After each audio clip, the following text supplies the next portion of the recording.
legislative issues without the technical capacity to ensure that this is sound, accurate, relevant, and impactful policy. So fast forward a few years and Travis decides to found Tech Congress. This was in 2016, and at the outset, they sought to really address this critical gap on the Hill. And really the theory of change is that they would like to then ensure that Congress is equipped with the capacity to ensure that the legislative process is sound and informed by accurate technical knowledge. Any news on the, no slides? Okay. So apologies, we're supposed to have some slides up. I don't know why they're not. They're working on it. Yeah, they're working on it. So anyway, right now our applications are open for our fellowship programs through the 2nd of July. Our theory of change is that we would like our fellows to go on to become full-time congressional staffers. This would mean, our theory of change is that this would then equate to roughly 60 technologists currently serving on the Hill. The rationale is that at any given moment, there are 600 senior staffers serving in congressional offices, committees, and subcommittees.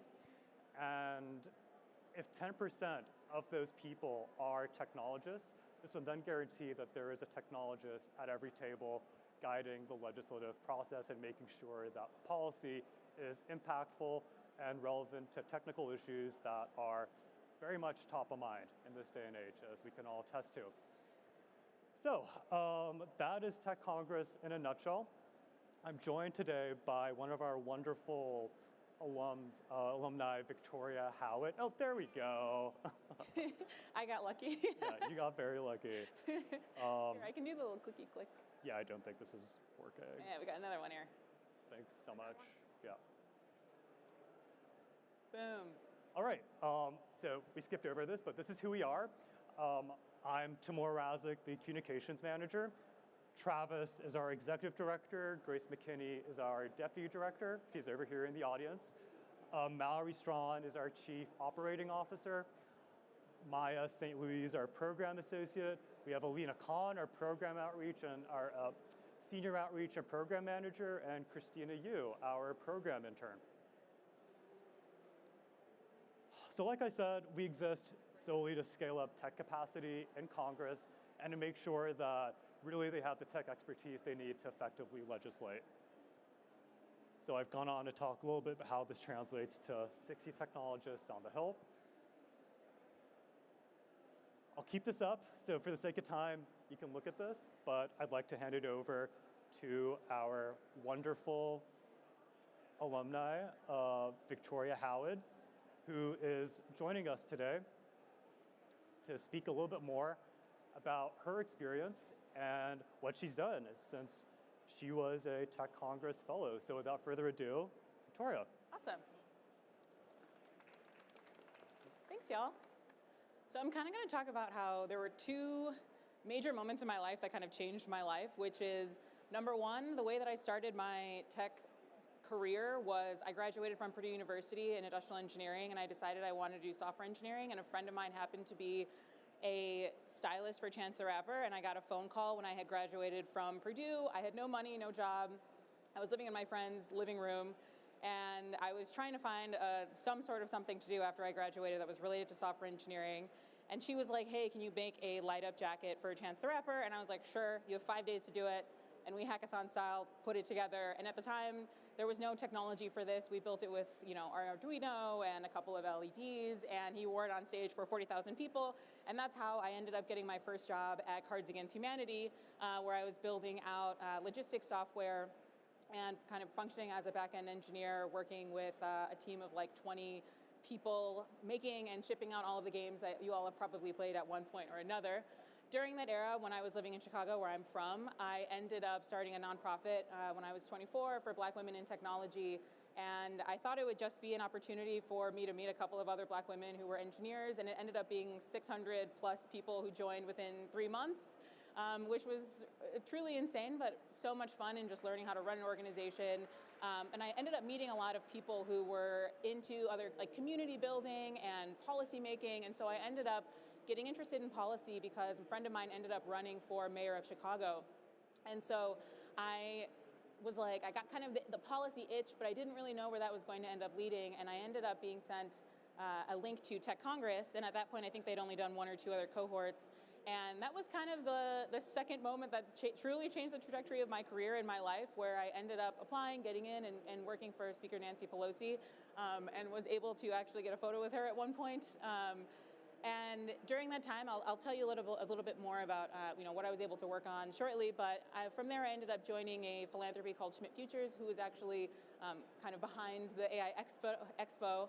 Funny enough, and then just left the Department of Commerce, where I was Director of AI Policy and Strategy under the Chief Data Officer and acting under Secretary for Economic Affairs. It's kind of a mouthful. So when I was in the Speaker's office, I joined right at the start of 2020. Literally at that point, we had no idea COVID was going to hit. All we knew was that we had to put together some sort of tech policy agenda, and the first thing that we were focused on was working on broadband legislation. And at the time, many people were not, still to that point in time, not connected to the internet. And so we worked very hard to put together this $80 billion legislative package to connect all Americans across the country.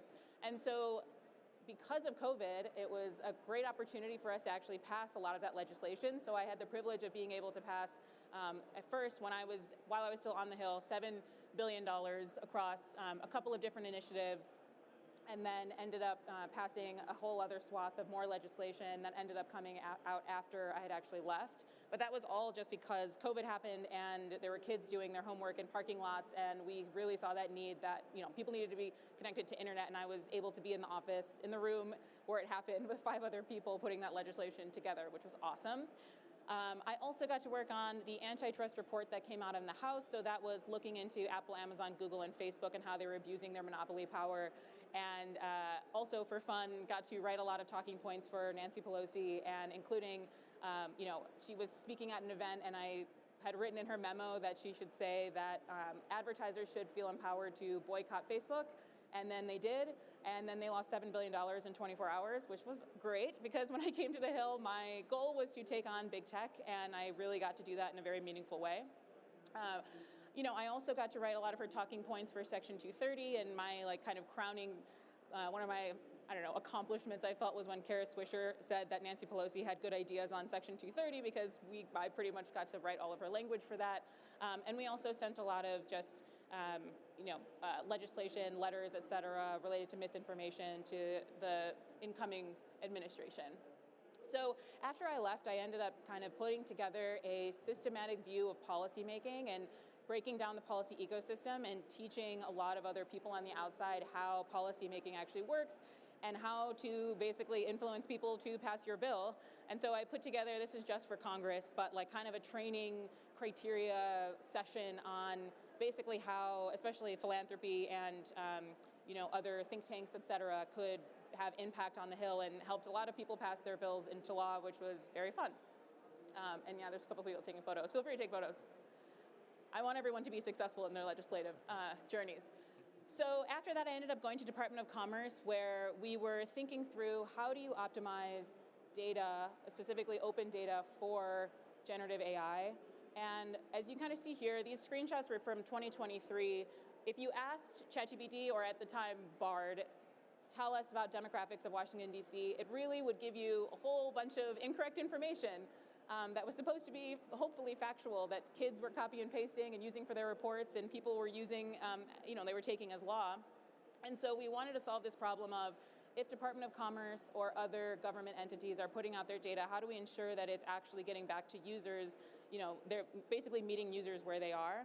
And so we worked together with Google and other entities that were building this technology, and then worked with a lot of think tanks and other people who were thinking about this problem, and ended up putting out a report on generative AI and open data, and publishing guidelines and best practices for how one should start to think about how to become AI ready. It came out in January.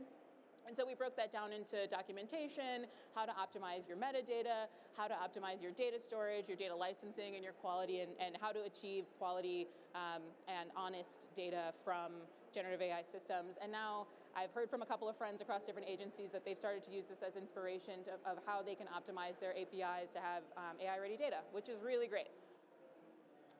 And so now I'm kind of working on a couple of projects, but the one that's most relevant to this is I'm working on a startup that is kind of using a lot of the inspiration from my Department of Commerce work, where we're thinking about all of the data that exists on government resources. How do we actually get it to be that any user can say, hey, I want to apply for SNAP, I want to apply for Medicaid, and they can do that via text for those who are still not connected to the internet.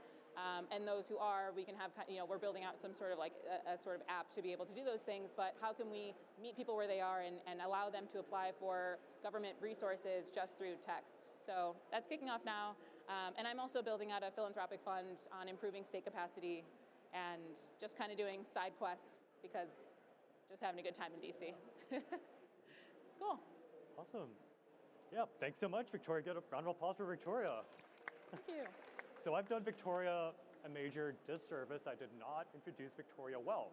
So Victoria is a 2020 Tech Congress alum. She served as Speaker of the House, Nancy Pelosi, and she supported various issues in her office, ranging from telecommunications and antitrust to privacy issues. And Victoria, prior to joining Tech Congress, had founded a nonprofit called Blackbite to support Black women in tech. She'd also, as she mentioned, worked for Cards of Humanity.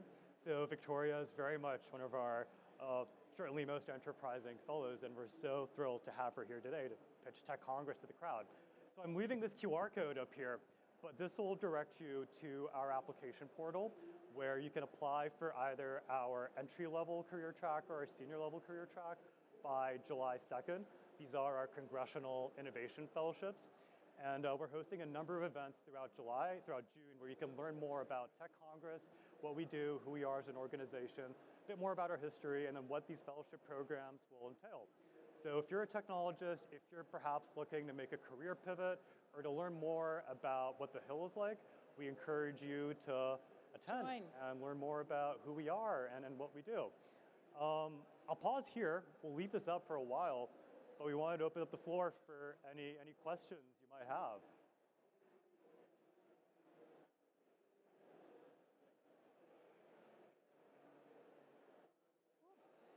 All right, going once. Sure, over there. What's the outcome of the fellowship? So our idea, again, the theory of change here is that our fellows will go on to become full-time congressional staffers on the Hill. I skipped over these slides, I apologize. But our fellows will typically, if they don't choose to continue on the Hill, they'll go on to have very successful careers in the public or private sector. So really the idea is to equip our fellows with this institutional knowledge about Congress that they can then use to build career paths, ideally in the public sector, in civic tech, but they'll more often than not go on to say community-based organizations or other areas in the private sector. You can actually go back to that relevant slide.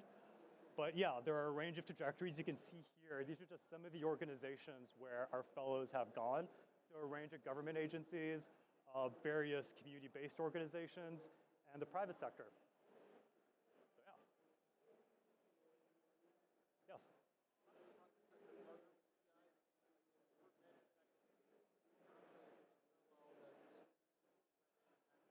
Yeah, that's a great question. So we don't partner with organizations in that sense, but if you know of any fellows who may be interested, we encourage you to direct them our way. We are not an issue-based organization. We don't advocate for policy areas.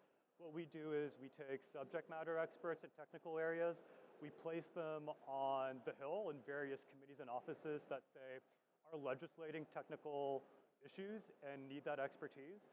And our fellows will go on to fulfill an augmentative advisory capacity for about a year. But we don't advocate for any issues. However, if you know of fellows who might be interested or prospective fellows, please do send them our way. We're at techcongress.io, and we welcome applications from all sorts of profiles and backgrounds. Yes?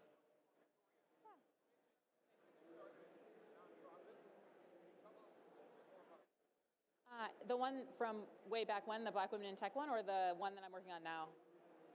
Yeah, so we just started. We're just starting to raise, but basically we're trying to figure out, we're basically trying to solve the problem of right now it's really hard to know how whether or not one actually qualifies for certain benefits, whether like what government resources are actually for you.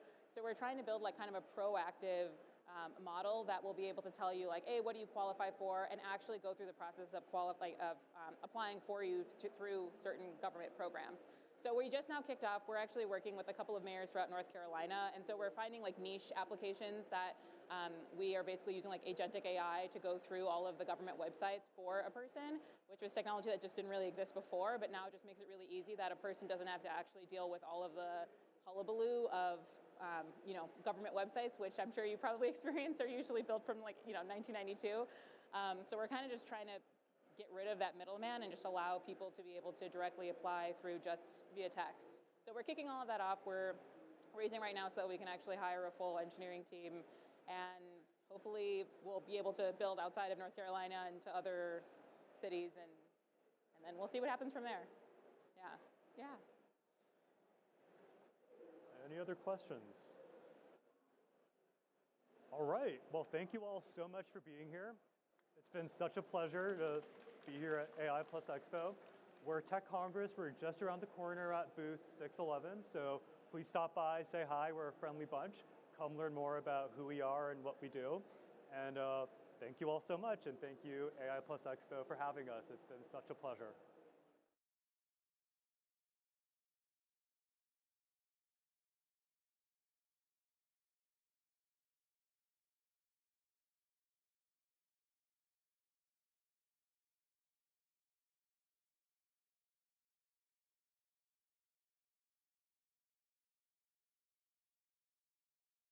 We're very excited for our next speakers. From Building Momentum, we will have CEO Brad Halsey and COO Matthew Reniger. This will happen in just a few moments right here at the AI Plus Career Stage.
All right, ladies and gentlemen, your 140 speaker right here at the AI Plus Career Stage.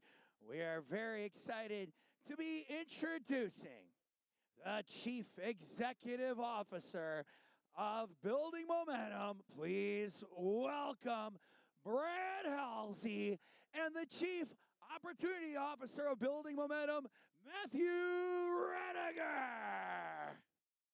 That was good. Yeah. There should have been a window that we could crash through or something.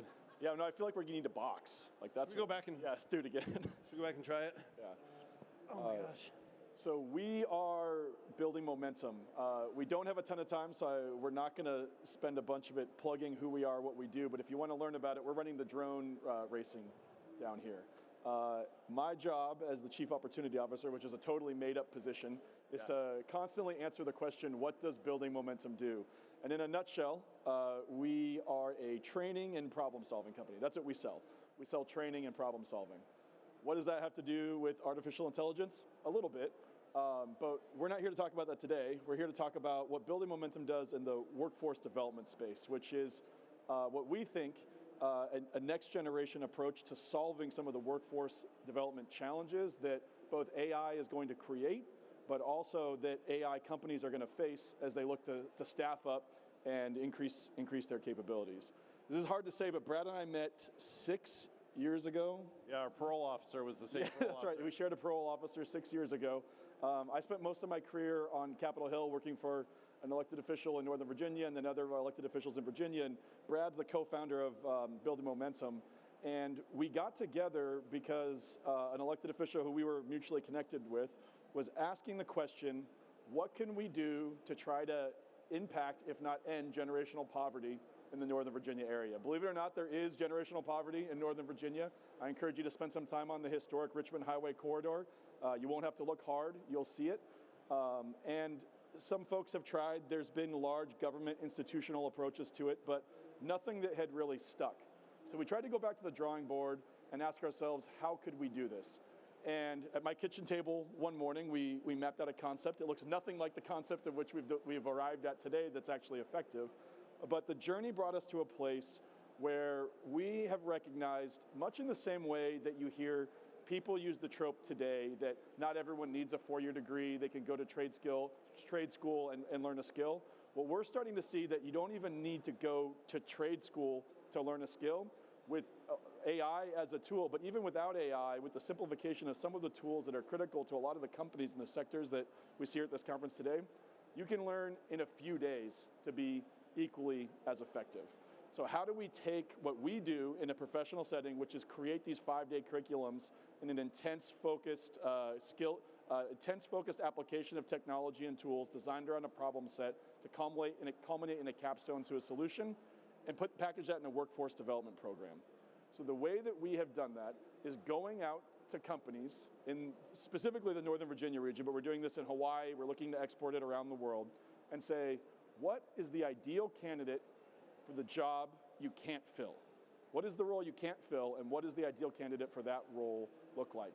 And another great data point to ask when you're asking that question is, how much do you even know how much it costs you, how much you're spending, whether you're hiring someone or not, trying to fill that role? For some of the biggest companies in Northern Virginia, that answer is around $80,000. It can be as high as $80,000.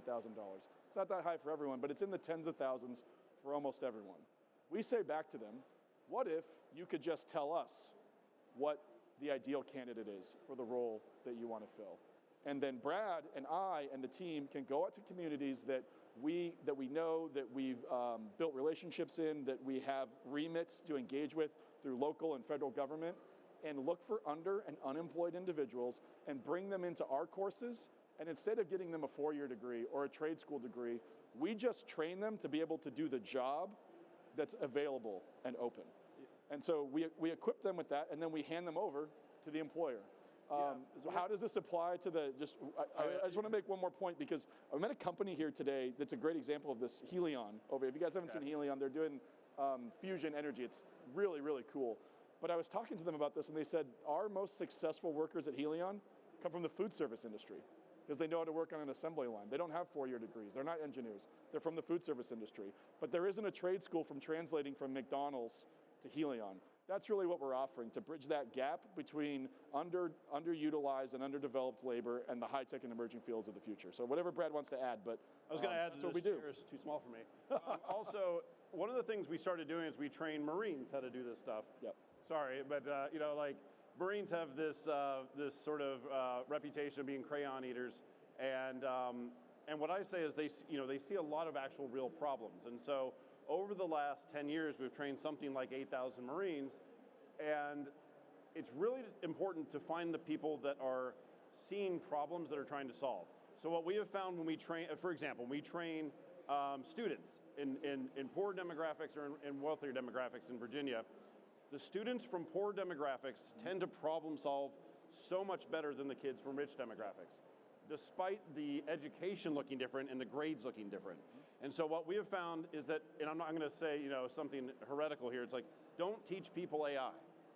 Don't do that. Like, that's not what's going to get them jobs right now. What you really need to do is teach people how to problem solve, one of which their tools is AI. And so with the Marine Corps, we found this out. We found Marines would come up with the craziest shit you would imagine. Like, we would have these big capstone events, and they would cheat like all get out. Because Marines cheat, and they cheat proudly. And so, yeah, see, thank you. And in that cheating, we realized that that's problem solving. That's unbounded problem solving. On the flip side, I've had a bunch of, Ivy League, I shouldn't probably say this, but like Ivy League folks working for me that didn't survive building momentum because the pedagogy does not work when you're in a war zone, when you're in a disaster. Some of our top performers are theater majors. Yeah. Seriously, at our company. Yeah. And in fact, one of our senior team didn't even go to college. Who here went to college? Raise your hand if you have a college degree. Yeah. Raise your hand if you would do it again. Would you pay the same money to do it again? Yeah. The money today. Raise your hand if you're doing what you studied in your college degree. Yeah. You kind of don't count. So 1.5 people are doing what they studied. So what people say is in college you learn to think, right? That's like that's how you get that really expensive $50,000 a year receipt. That's what my college told me. After $200,000, we taught you how to think. It's like, well, there's a lot of ways that you can teach people how to think. And one of the things that we feel very strongly about is when you go into these areas that are impoverished, that have generational poverty, they are problem solving every freaking day. They are trying to put food on the table. They are trying to get their kids to school. They're trying to do the human basic things that we take for granted. Those are the people that will perform really well in data centers, in AI centers, in AI markets. These are the people that, with just a little bit of sort of context to their lives, they will kick ass in these markets. And we know this, we have seen this, and again, not to pick on Marines, but Marines sort of elucidated this whole thing to us. The infantrymen, the people that are not machinists, that are not officers, that are not college, they kicked ass in all of our sort of MacGyver training because they know how to solve problems.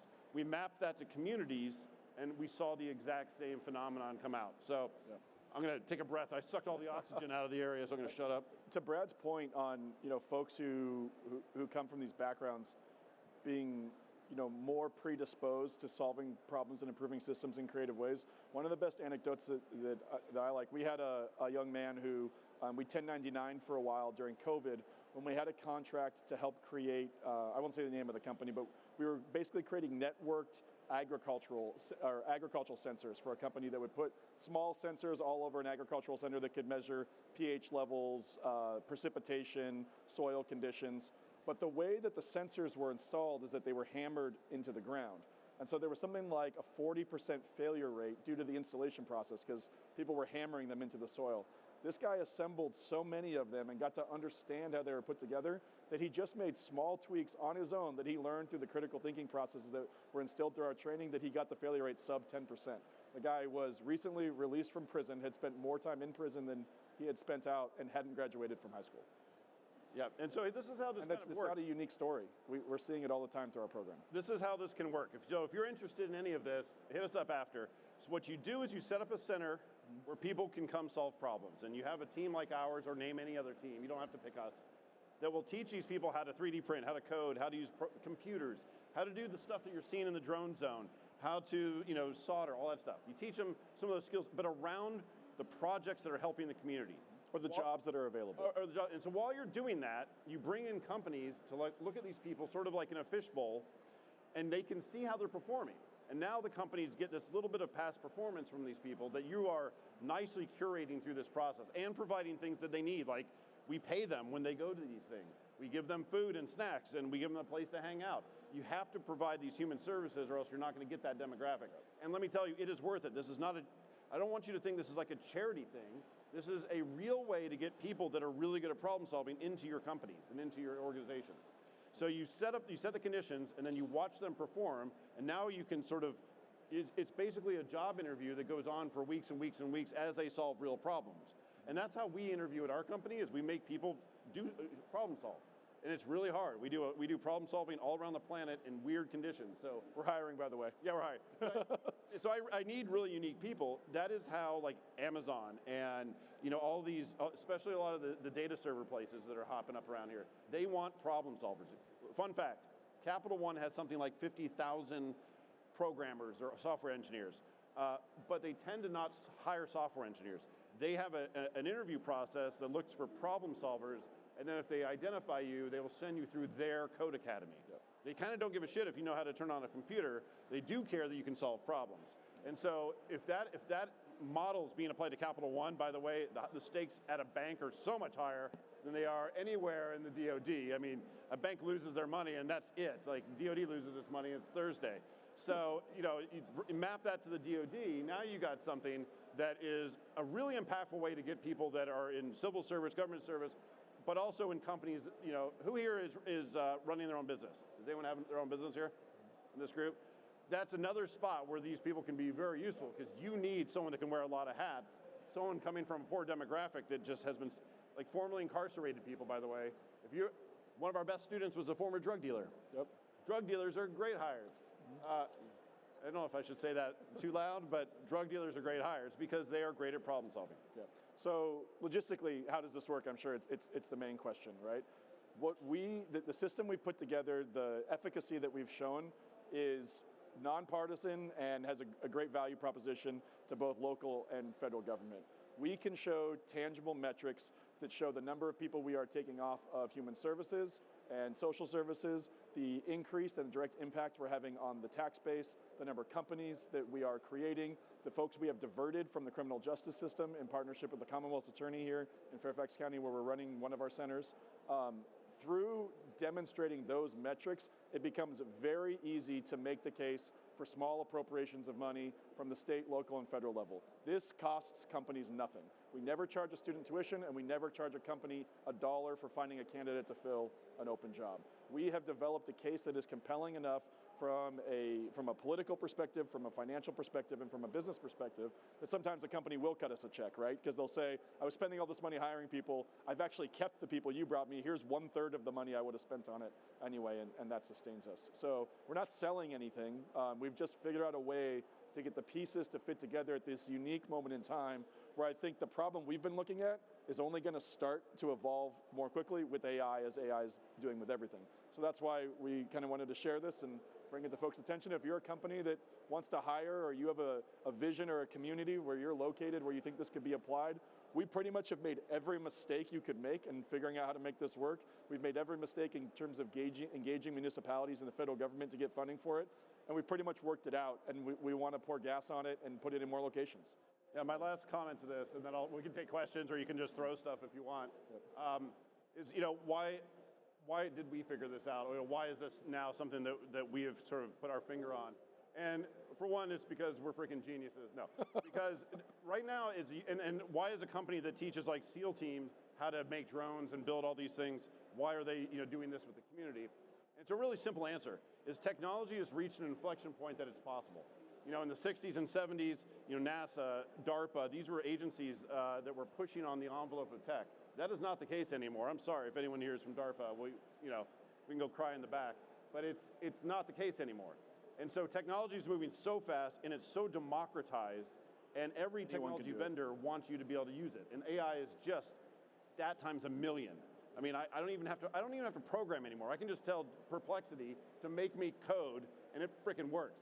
So now you've democratized high tech and powerful tech to idiots like me.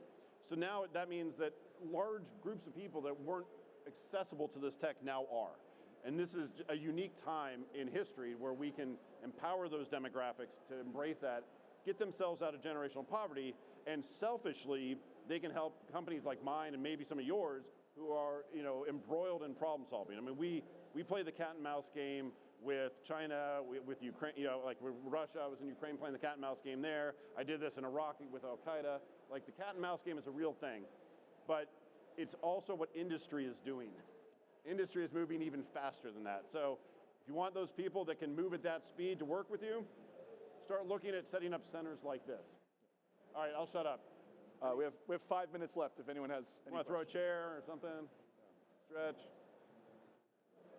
Cool. Well, we're down. Yes, sir. Yeah, so we on average right now place 1.2 people in a new job per week. Yeah, 1.2 a week. One of the things that we learned in this process is that we went for everybody. So we went for people that were homeless, that were basically functioning, and then people that were functioning and had other jobs and did not have time to come to the center. And what we realized is we definitely want to help the people that are needing basic human services, but the people we actually really want to get are the ones that are working at Burger King during the day and at Costco at night and have because they are the ones that are stuck. Yeah. They're the ones that we really wanted to get a hold of. So after doing this for a year or so, we're like, oh shit, we kind of missed the boat a little bit on the demographic we really wanted. We didn't want the bottom, which human service, like there are services for the county that help those people. We want the people that are kind of forgotten.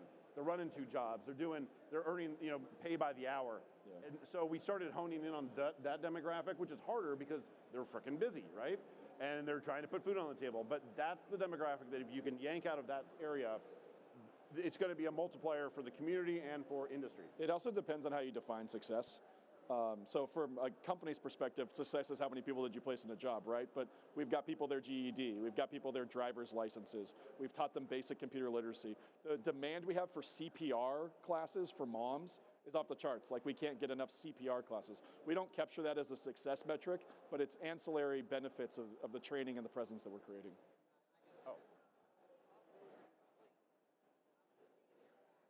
Oh, overwhelming majority. It's very rare that that's why the demand has been so high. Inova Hospital System is one of the places where we place folks the most. We do a basic literacy and entry training for what they call patient navigator at Inova Hospital System, which is to take people who are unemployed or haven't had a job and get them at that entry point at Inova. And within 6 months at Inova, all of them are in phlebotomy courses, x-ray technician courses, and moving into different roles in the hospital. Like we can't fill it fast enough.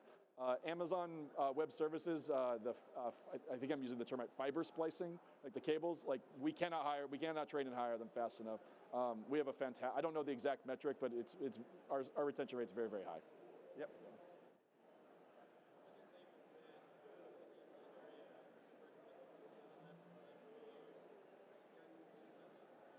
I can barely hear you. I've had one too many shells go off near my ears. I'm sorry. Yeah, why don't you come up here? Come up on stage.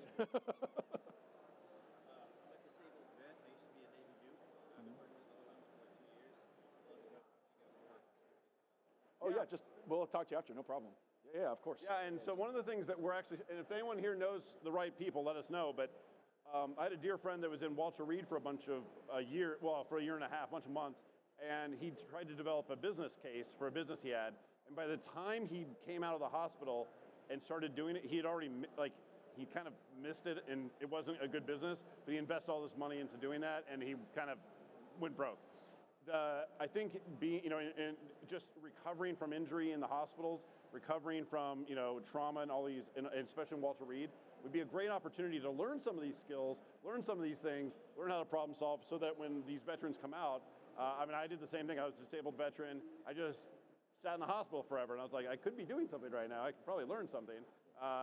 And so I missed an opportunity, and so I want to see if anyone has inroads into Walter Reed where we can have discussions with them to help veterans that are we are a skill bridge company and learning we do skill bridge. Yeah. So under 2 minutes, I'll say if you're in the area or when you're ever in the area, we'll hand some cards out at the end. Please, we probably have the coolest facility and laboratory in the DMV, I think. So you can come to our main office off the Eisenhower Metro in Alexander. We'd love to give you a tour. But if you're specifically interested in this program and workforce development, we have an entirely separate facility in the center of a mobile home park in the lowest census tract community in Northern Virginia, right smack dab in the middle of it where everyone could walk to. We'd love to take you down, maybe put you through one of the classes. You guys can weld, you can fly a drone, you can solder, you can print something. If you have any interest in this whatsoever, either from replicating it, because we don't really want to patent the idea and own it forever, or you think that you could utilize from the graduates we're turning out, we'd love to talk to you. And we're hiring we are hiring at our main facility. So if you have experience in autonomous systems, or have a passion for training, teaching, want to travel all over the world, come talk to us because we are looking for applications. Great. Anything else? Perfect. Thank you so much. We'll give you back 30 seconds. Yep.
as the AI Plus Expo for National Competitiveness, brought to you by the Special Competitive Studies Project and Clearance Jobs, continues.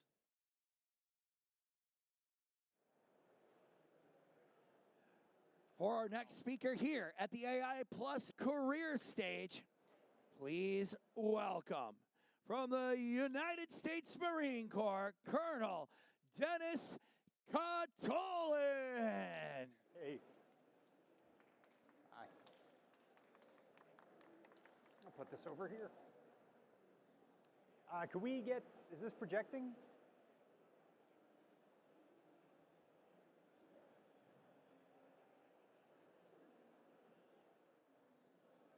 They told me to have a PowerPoint ready.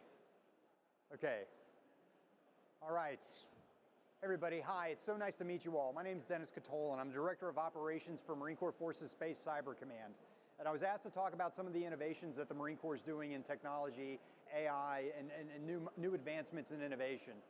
But before I do, I kind of want to provide a little bit of context for what the Marine Corps does and why innovation is so important in our world. So I'll start with a little quick story about the little Marine who could. This was me at 5 years old. I came across this picture with my mother a few years back, and she said, I knew you were going to join the Marines when I saw this. And I was like, what do you mean, Mom? And she's like, even when you were a kid, you liked wearing dress blues. But that little bundle of joy was born in 1980 in a town called Frankfurt in Germany. And when I met my wife and we were getting to know each other, she asked where I was from, and I said, well, I was born in Frankfurt. And she's like, oh, so you were born in Germany? And I said, yeah. And I paused for a minute, and I realized that's technically not true. In 1980, what country was I born in? Can anybody tell me? Huh? I was born in West Germany. That's right. That's the country I was born in. Why? Because, as we all know, after World War II, Germany was split into two countries, with the Soviet Union taking over the eastern part. It was turned into the German Democratic Republic, and that the Berlin Wall would be built later in the 60s to divide the countries, but more specifically, it wasn't done to keep East Germany safe from external threats. It was designed to keep people in. Okay, and that's a powerful context for the world that people were growing up in at the time and what the world can be. Okay, tons of people were denied their freedom and liberty, and for Americans, that's fundamentally antithetical to our culture, a nation founded on freedom and liberty. And as we all know how this story ends in 1989, people yearning to be free were freed. The wall came down, Germany was unified, and oppressed people were liberated. And on this day, I remember my mom was just sobbing her eyes, just bawling her eyes out. And I asked her one time, I said, Mom, what's the big deal? She says, you have no idea how long I've dreamed about this day. I was so worried for all those people, and I was worried for us. And I said, why? She said, I felt horrible for the mothers in East Germany because I knew they were clinging to their children, begging for an angel of mercy to save them. And I said, were you ever worried that they would come after West Germany? And she said, yeah, all the time. And I said, why did you stay? And she said two things. One, you can't run the rest of your life. And two, we knew somehow, some way the Americans would help us because of what America stands for in the world. And there are a lot of soldiers throughout the world, but in the United States, there's something in the US military that is unique. And it's the concept that you're fighting not just for your country, but you're fighting for freedom. And I thought that was a powerful thing. So I said, I want to be down with that team. So how do I do that? So I joined the Marine Corps. And the Marine Corps is fundamentally a warfighting organization. So as we talk about a lot of technology, warfighting is all about what the Marines do. And so 1986, to kind of help us better understand this phenomenon of warfighting, we wrote a book aptly titled Warfighting. And it says a few things. One, it defines what war is. It's a violent clash of irreconcilable wills. And that notion of irreconcilable wills is the centerpiece of what war is all about. It's all about the human component. From the times that armies were throwing rocks and sticks to each other, to the future where we're going to shoot space lasers and teleport to different planets, and that will happen someday, this book will ring true. This book will ring true. And in talking about the human element, the thing that makes war so hard, it talks about this thing called friction. It's what makes the easy difficult and the difficult seemingly impossible. And it's telling Marines this because that's the world we're going to live in. That's what we signed up for. And war tests you by challenging your physical, mental, and moral capacity. So one of the unique things about the Marine Corps is that we invest in people physically, mentally, and morally to the full capacity that they possibly can fulfill. That's what it's all about. And to overcome friction, to be that person who helps people, you have to be somebody who has the strength of mind and spirit. This is the part of Marine Corps training that gets a lot of attention, I know, but this notion of strengthening mind and spirit starts here. The drill instructor yelling and yelling. I will tell you, what the Marine Corps does to get us to tap into our full human potential is not the screaming, it's the silence. When we're in an environment where we're exhausted, unsure of ourselves, when we're not sure if we can do it, where we're embarrassed because we're going to do something and fail at it at first, where we're stressed out, when a drill instructor stops screaming and just watches you fail and says, you still have to do this. You still have to become this thing, this person that's going to help people around the world. Moments like this, you have to pick up a log and work out with other people, run 5 miles. I didn't know people could do that. They don't care. What they're saying is, we don't care. You have to become this thing. When you need to do that, when that comes up, you need to be able to do that. We'll get you there. And shooting a bullet from 5 football fields away, every Marine can do that. And we're not sure that we can do it. And a drill instructor says, no one cares. You have to be able to do that. But that's not the only way that they strengthen mind and spirit. We invest in human capital far beyond entry-level training. I'll start with a couple friends of mine. This is my dear friend Arun Shankar. The Marine Corps has invested tremendous amount in him. He has, I believe, 4 master's degrees and a PhD. And right now he's at U.S. Space Command. He got a doctorate working on technological innovations to defeat the IED threats that were going on in Iraq and Afghanistan. This is my other friend, Pedro Ortiz. He got his PhD from the Naval Postgraduate School after getting multiple master's degrees as well. That was a huge investment in the Marine Corps.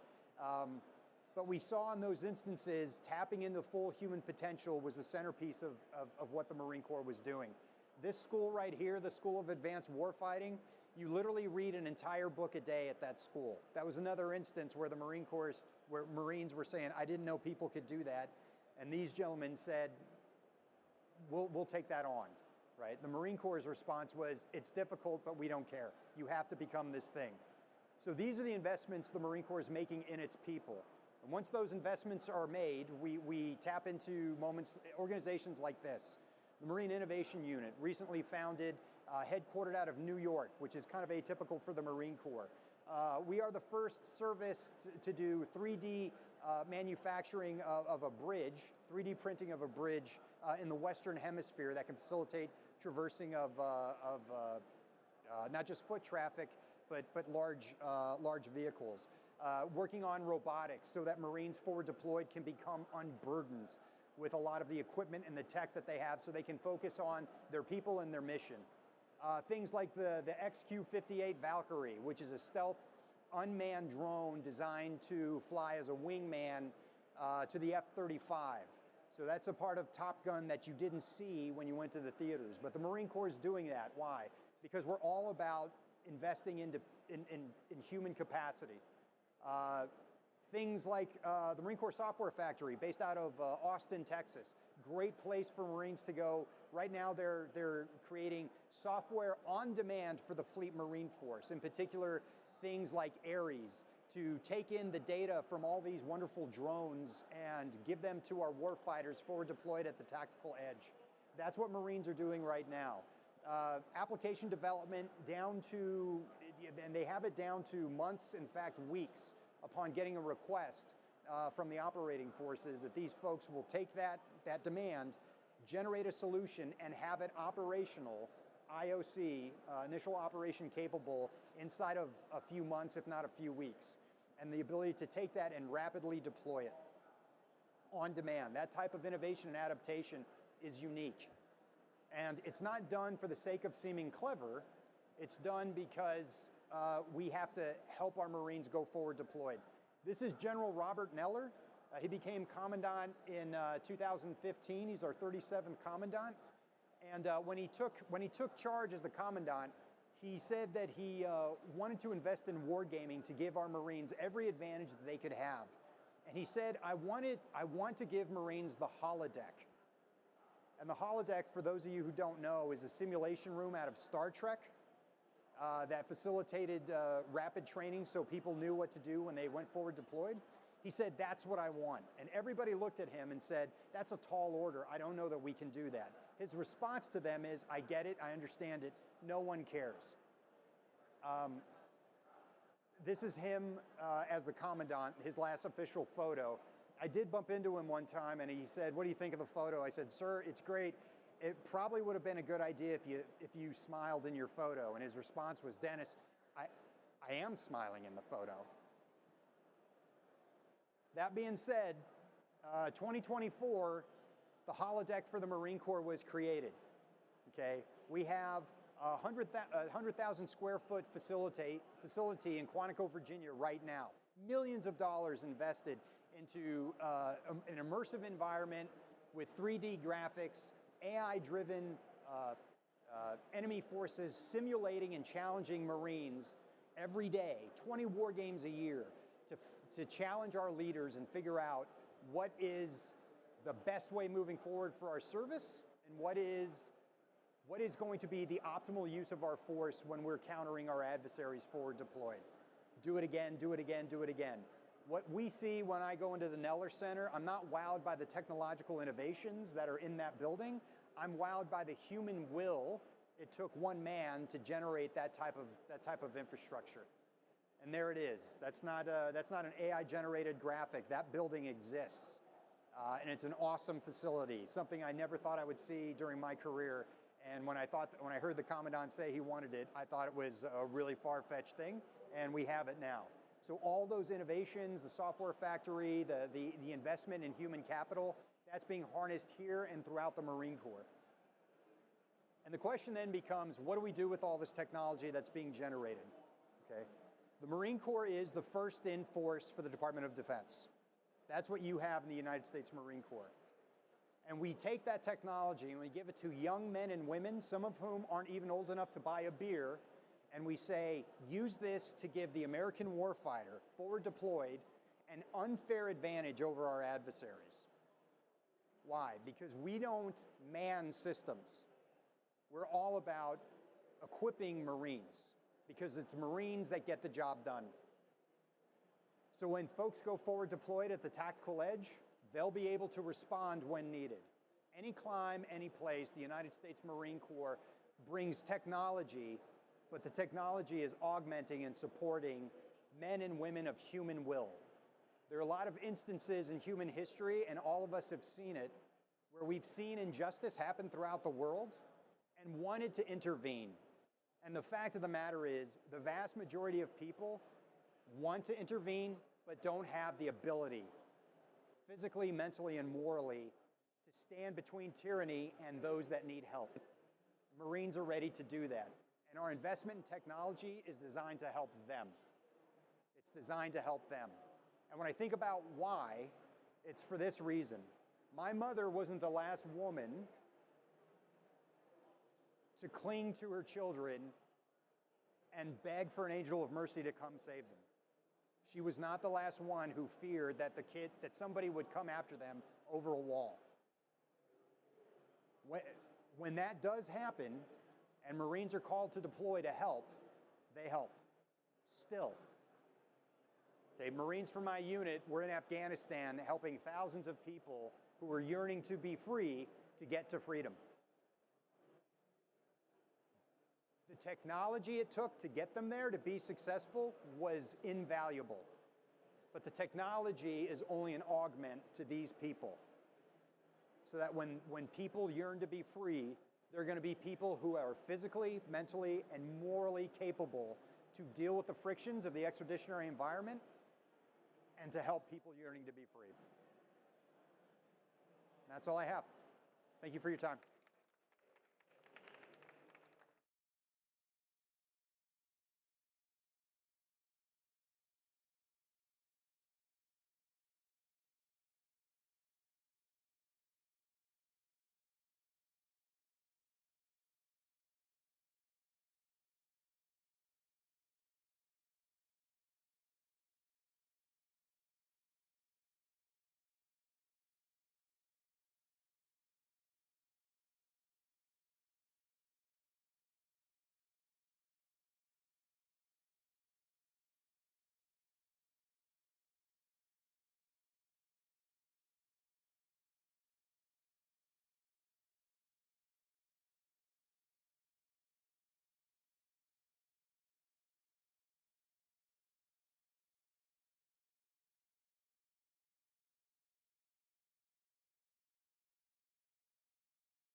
we're excited with a discussion with one of our sponsors here at the AI Plus Expo for National Competitiveness, Rhombus Power.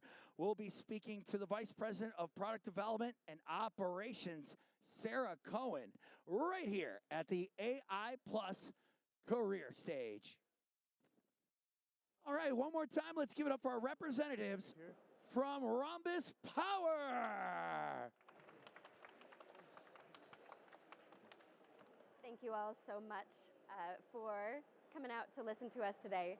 Rhombus is honored to be the visionary sponsor for this year's SESP AI Expo, and I'm here today to talk to you about careers at Rhombus. It is, we are a 200-person company and growing. I have with me today our technical program manager, Pinaki Mukherjee, and our Chief of Informatics, Ellen Chapin, to talk about two very different sides of Rhombus.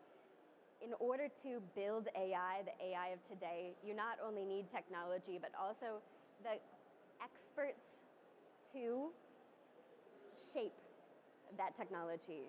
So, in these two sides, data and technology and expertise, Pinaki, would you like to lead us off? Thank you, thank you. Thank you. Thank you, Sarah.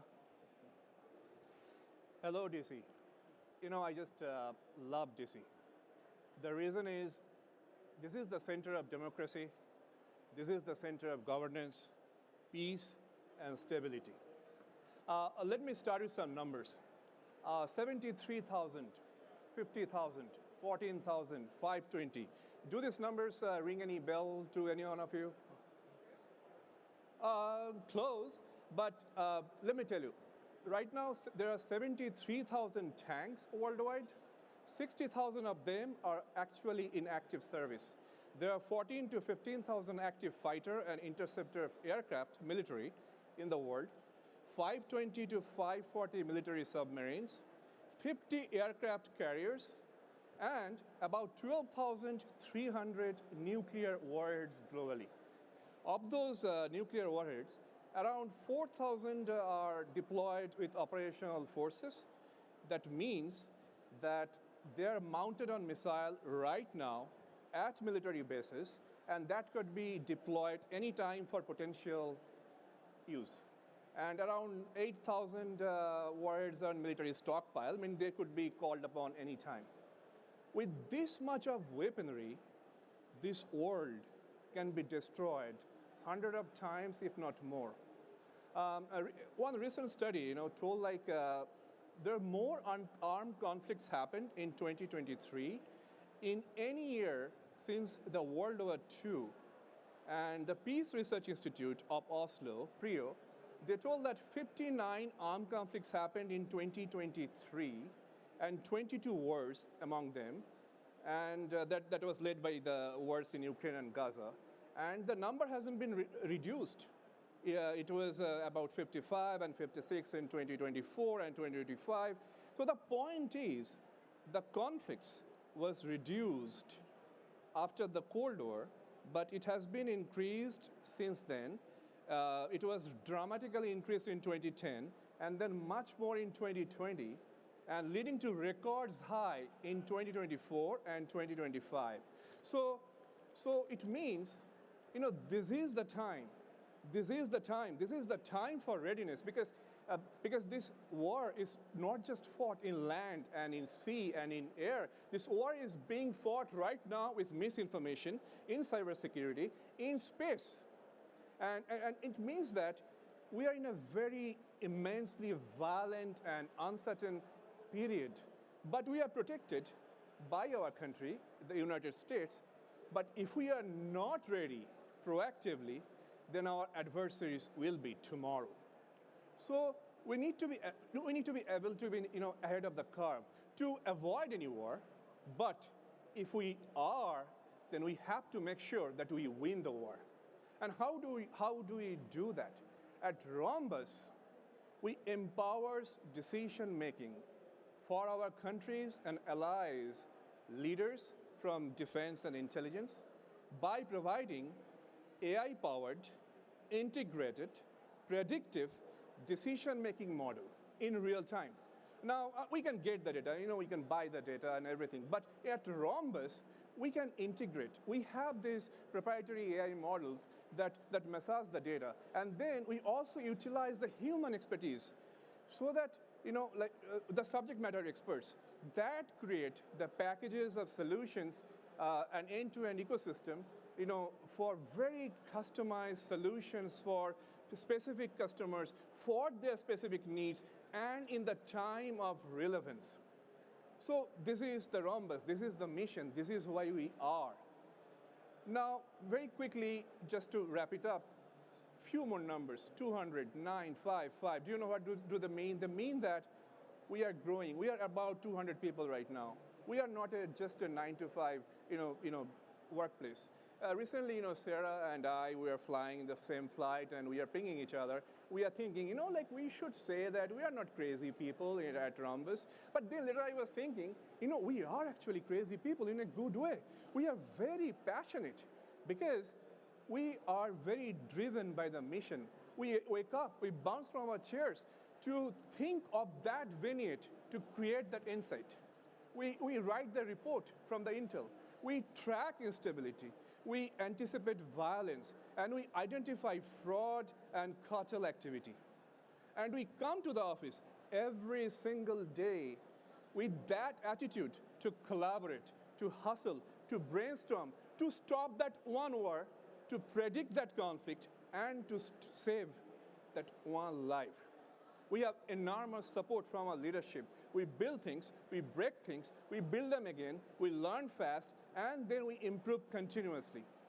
If you have an idea at Rhombus that will solve a problem, believe me, I can assure you that our highest level executives will be the wind behind your wings, because I am a living example of that. They will guide you, help you, and empower you to be successful. So if you are passionate, come join us and grow with us. We are Rhombus. Pinaki, thank you very much. I have a follow-up question for you, which is, as you have seen, as you've managed our technical teams, what makes a data scientist, a data engineer, a full-stack engineer, what makes them successful at Rhombus? That's a very fundamental question, Sarah.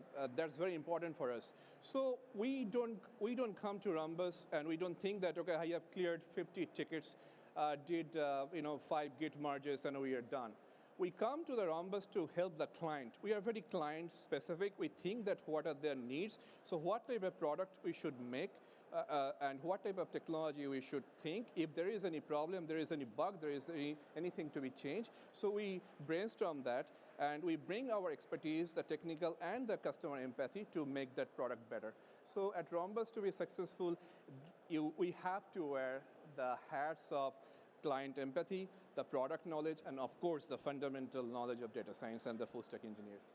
Thank you, Pinaki. I wanted to spend a couple minutes talking about how Rhombus was formed and how that guides the work that we do today. In 2015, Rhombus was one of the first companies in Silicon Valley to knock on the door of the Defense Innovation Unit experimental. At the time, there was no strong collaboration between Silicon Valley and the DoD. DIU was there to build that connection, and together with DIU, Rhombus engaged in a series of prototype pilots that allowed us, a collection of physical science PhDs, to learn more about the DoD, the problems that our potential customers are facing, and to become more confident about the contributions that we had, the unique contributions that we have to solve defense and intelligence questions, hard defense and intelligence problems. We worked with NRO, with the Defense Intelligence Agency. We worked with Global Strike Command, United States Air Force, Special Operations Command, and other customers in these competitive prototype contracts. We were successful. We successfully competed 7 of those prototype contracts. learned so much along the way and developed those foundational models that underpin our two platforms, Guardian and Ambient AI. And during that process, what we ultimately learned is that it is not enough to simply bring a technical solution. You have to take time to deeply understand what problem you're solving so that you make sure that you are actually delivering a piece of technology that answers the question, that solves the problem, that brings efficiency, lethality, readiness to intelligence and to the warfighter. This fundamental architecture that we have built up together is something that makes Rhombus unique in that we are and have built a flexible platform from the ground up: infrastructure, data architecture, the data ecosystem, models, both statistical and physical models, as well as expert models sourced from both our customers, anybody who knows, ultimately and intimately knows the problems and potential solutions, and the visualizations, the intel reports, the applications that help us deliver those insights at the speed of need in real time. I would like Ellen, our Chief of Informatics, to talk a little bit more about those cognitive architectures that we build up together with our customers, sitting side by side with the operators, and as well what it's like to work within Rhombus as someone who's not on the technical side. Sounds great. Can everybody hear me? I battled with my mic before. Is it working? Okay, great. So like Sarah said, my name is Ellen. I am our Chief of Informatics. I joke that means I work with everybody, which has the added benefit of being true. The way that I think is critical to think about how we build these cognitive architectures is through, actually, since the Marines just spoke before me, I'll reference their recent exercise with the Philippines, which is called Balakatan. And the reason it's called that is because in Tagalog, that means shoulder to shoulder. And that's one thing that was pretty critical to me when deciding to join Rhombus, as I'd worked a little bit in the government space. I'd worked in academia. I got my PhD over at Stanford. I worked previously a little bit in the think tank space at West Point's Combating Terrorism Center. And what I realized was most important across all three of those endeavors was the intersectionality of working not just with experts, but the people closest to the problem. And that's what I think we take extremely seriously in building our models. Because in many cases, what we're doing is we're solving problems that haven't yet been thought through from the ground up, like Sarah said, in terms of a solution. So for example, I work very closely with our language model program.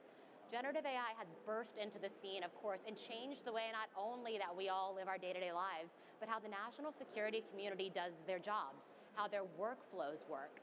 And so it's critical that as we develop these technologies with the Defense Innovation Unit, to work with them to build what we call not just cognitive architectures, but proprietary intelligence models, to sit with our users to understand what are the topics that are most important to you. How can we build a corpus that doesn't let any disinformation seep in? How can we appropriately identify that disinformation?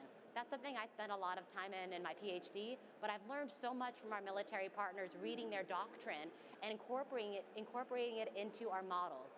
Everything we do from either the resourcing side, which is critical to understand how decisions might ripple across the entire enterprise, to the warfighting side, what we do is take into account the pockets of expertise from our military partners and build it into the models, encode it into that space. And so we bring our own expertise as well. The other thing I just want to highlight is, as someone who did kind of a trial and error career process, government was fun, but wasn't the perfect fit at the time. Academia wasn't the perfect fit. What I love about working at Rhombus, particularly on the product side, and particularly working with clients, presenting to them, learning from them, is the speed of relevance piece. It's that problems are constantly emerging. The conditions in which we work are constantly changing, and it's critical that we are there with them to learn what that looks like so we can be the innovators and build the solutions appropriate to that problems. So I'm curious and grateful for the opportunity to speak with you all. I think I'd love to hear questions from folks and turn it back over to Sarah, but there's just always so much more to learn, and I love that because our leadership team are all PhDs, we recognize that we're all never seniors in learning. And we take that pretty seriously. So excited to hear more from you all. Thank you so much, Ellen.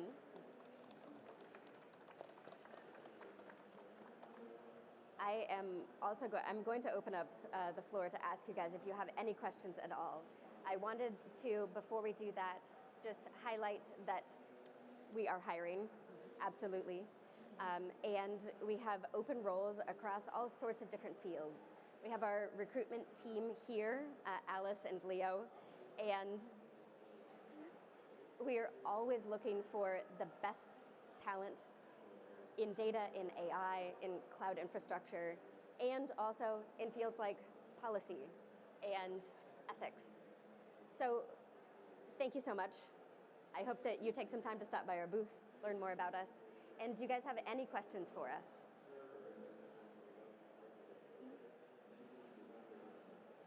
It's okay if not. Our booth is right there.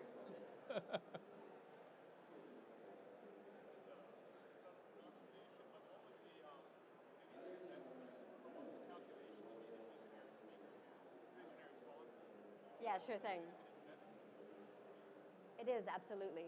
We see this as almost a coming out for Rhombus.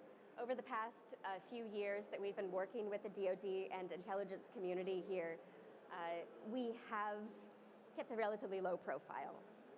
And what we chose to do was simply to funnel all of our marketing efforts and budget this year into being the visionary sponsor for SESP this year. And in order to reach the most people the quickest, we have offices in Palo Alto and here in Washington, D.C., and we are really growing now and expanding out in ways that we have, I'd say, linearly scaled up until now. And so given the reach, we wanted to reach more people this year, and this is how we're doing it. SESP and Ili Bhadraktari have always been close partners with us at Rhombus. We have, I'd say, a parallel mission and similar ways of thinking about the world. And so it just made sense for us. We're excited to be here today talking with so many of you. And also, it would be a mutual win-win situation to be here at the central place of this country, with the expertise and with the global politics right now, that how we can be able to, we'd be able to serve the needs of our country and the leaders of our allies with the expertise that we have. Also, for context, when I joined the company, it was during my PhD, it was about 3.5 years ago. We were at a very small office in Moffett Field. Now we have our headquarters at Stanford Research Park. It's a huge space, and we're looking to fill it with the best and brightest. We're just in a position not just to grow, like Sarah said, linearly, but we're in a position to scale. We've been a completely bootstrapped company, and so we're ready to grow, and we feel like this is the place to do it. So hence the investment. Oh, many. Many, absolutely. We were recognized this year as a lead recruitment for Navy veterans, and we have sourced within the company and especially within our federal sector team, who is here at DC in DC, a number of I'd say different people of different background, but definitely veterans.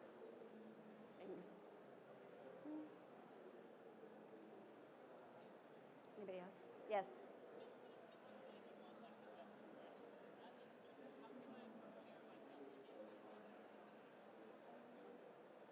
I could take this one.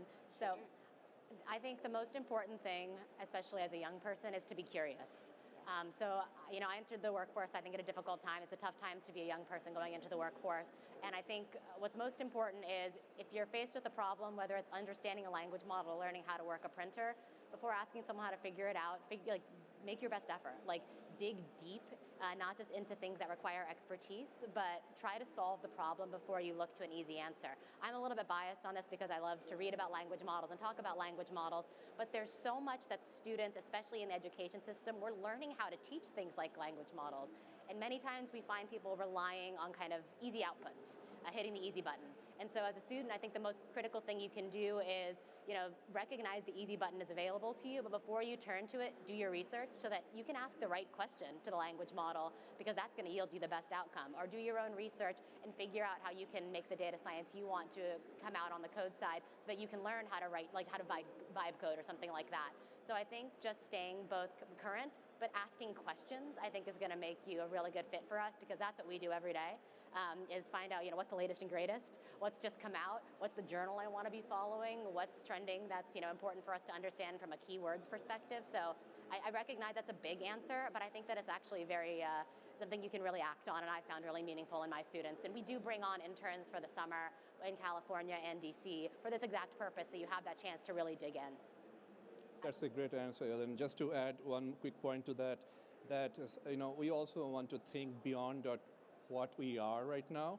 So you may want to think that you are not only a data scientist, but you are actually a problem solver for a very particular problem with a particular product for a customer. So you have to have this empathy and this awareness of surroundings and break the silos of the roles and stereotypes and think for the customer that what that person might be needing in this case, how I would be able to solve this, what else I need to think. So if you can broaden your horizon of thought process, that would also help very much. Be able to solve problems by yourself, and also have the courage to ask those around you who have more experience than you as well. Find mentors, ask them questions, learn from their experience. I think we're over time at this point, Yes. so Thank you very much. so much. Fantastic. Let's make some noise for the visionary sponsor of the AI Plus Expo for National Competitiveness 2025, Rhombus Power.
We are very excited for our next speaker. Please welcome the president of Exeger, Carrie Wibben-Cup.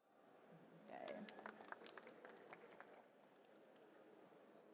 All right. Everybody hear me okay? It's a lot of noise competition. I will try to speak loudly. All right, I'm going to spend, actually I'm going to do a condensed version of this because I want everybody at 3 o'clock, if you're interested, to head over to the South Stage. Our CEO is giving a really cool talk on American ingenuity and global advantage. So I'm competing with my boss right now, so I'm going to do a short version so I don't steal any of his stage time. So a little about me. I'm going to talk about just kind of the evolution of my career and kind of how it led me to Exeger and what we do at Exeger that's obviously incredibly AI-centric. I wish we had time for questions, but I will be around, so everybody can kind of follow me or find me and ask any questions you have. So 26 plus year career, the first 10 years, West Point grad, Army officer, spent my initial part of my career in uniform and was very fortunate to find my purpose and find my why very early. I grew up on a small farm, small town farm girl from Iowa, and ended up at West Point and really quickly connected with this passion that I had for defending and protecting, the greatest nation on earth. And that has been my constant over the past 26 years of my career. I was able to evolve that into a government career I very quickly rose up to the rank of senior executive, where I led the largest counterintelligence security organization in the world, the Defense Counterintelligence Security Agency, 14,000 person agency. I also was the head of counterintelligence and security for the entire Department of Defense, which is about half the federal government. So I spent about 5 years in the Pentagon, and like to think, we did a lot of good things for the mission in terms of advancing and bringing technology into the mission. That's really where my recognition for the desperate need and lack of technology in the counterintelligence, but the national security mission writ large, kind of hit home. I was read into every counter-espionage investigation that the FBI had open on DoD. And where do you think those investigations were focused? They were focused on intellectual property theft from the defense industrial base, right? So that really was this moment in my career where I realized there was going to be no difference made whatsoever in this fight, really the biggest fight of our generation from a national security standpoint, unless we figured out how to leverage advanced technology and artificial intelligence the same way our adversaries were leveraging it against our national interests, right? They were deploying very advanced AI and other technology to understand and map our supply chains and our intellectual property better than we knew it ourselves. We were not tracking it, we were not tracing it, we did not know where our intellectual property was flowing, and therefore we were not controlling it and we were not protecting it. And that's how our adversaries, namely China, was stealing it blind. We were robbing us blind before we even knew these incredibly sensitive pieces of information that were really the secret sauce to our competitive advantage as a nation. That is what was happening in droves, and we were not even playing defense, much less playing offense, right, from a national security standpoint. So that actually is what eventually led me, after a 20-plus year career in military and government, to Exeter, because I was their first federal client when I was running a defense agency, and I was looking for the most advanced artificial intelligence in the market that could help me solve this problem, or at least put some real technology in the fight on Team USA, right, on the good guys' side. So that is really how I ended up coming to Exeter, because I saw the tools, I saw the technology, I saw the AI work in support of my mission at DCSA, the Defense Counterintelligence Security Agency. And it blew me away. It was head and shoulders, light years ahead of anything else in the market that I had seen. And so they really weren't focused on the federal government and the public sector as a business focus. So I came to Exeter in 2019 to stand up the federal practice, where we now have over 60 government agencies that use our technology for use cases around risk management, supply chain vetting, supplier mapping, and really helping us get that deep visibility into our supply chains, so that we understand where that intellectual property is flowing, where we have dependence, all the way down to raw materials on China. As everyone knows, that's a little bit of a problem right now, right? Our dependence on China for raw materials. They have us in a vice grip, right? And it is giving us, we're frankly having a very hard time navigating that, because we have so much dependence. So that's a little bit about just kind of the history of my career and how I ended up here, but how hopefully you see I'm very, very connected to my why and my purpose still every single day I wake up. I know that what we're doing is deploying technology and helping put points on the board for Team USA and the good guys, and I feel that purpose every single day, and I know my team does too. A number of them are in the audience. So if you have any questions there about who we are, what we do, please feel free to ask me or any of them. I'm going to just shift a little bit. I know I don't have a ton of time, but to talk about how AI, is really the risk landscape having evolved, having changed fundamentally, certainly from the time I launched my career in national security to where it is today. Our adversaries no longer need to engage us kinetically to threaten our way of life, right? The risk landscape is diffuse. It is diverse, it is incredibly difficult to get a full perspective on, and that is largely what we deploy our technology to do. AI is the only scalable response to that incredibly complex problem. So career impacts, right? What is AI doing to the workforce? How is it changing the workforce and how we work? It's not just changing tools and technology, it's changing people fundamentally. It's changing all of us.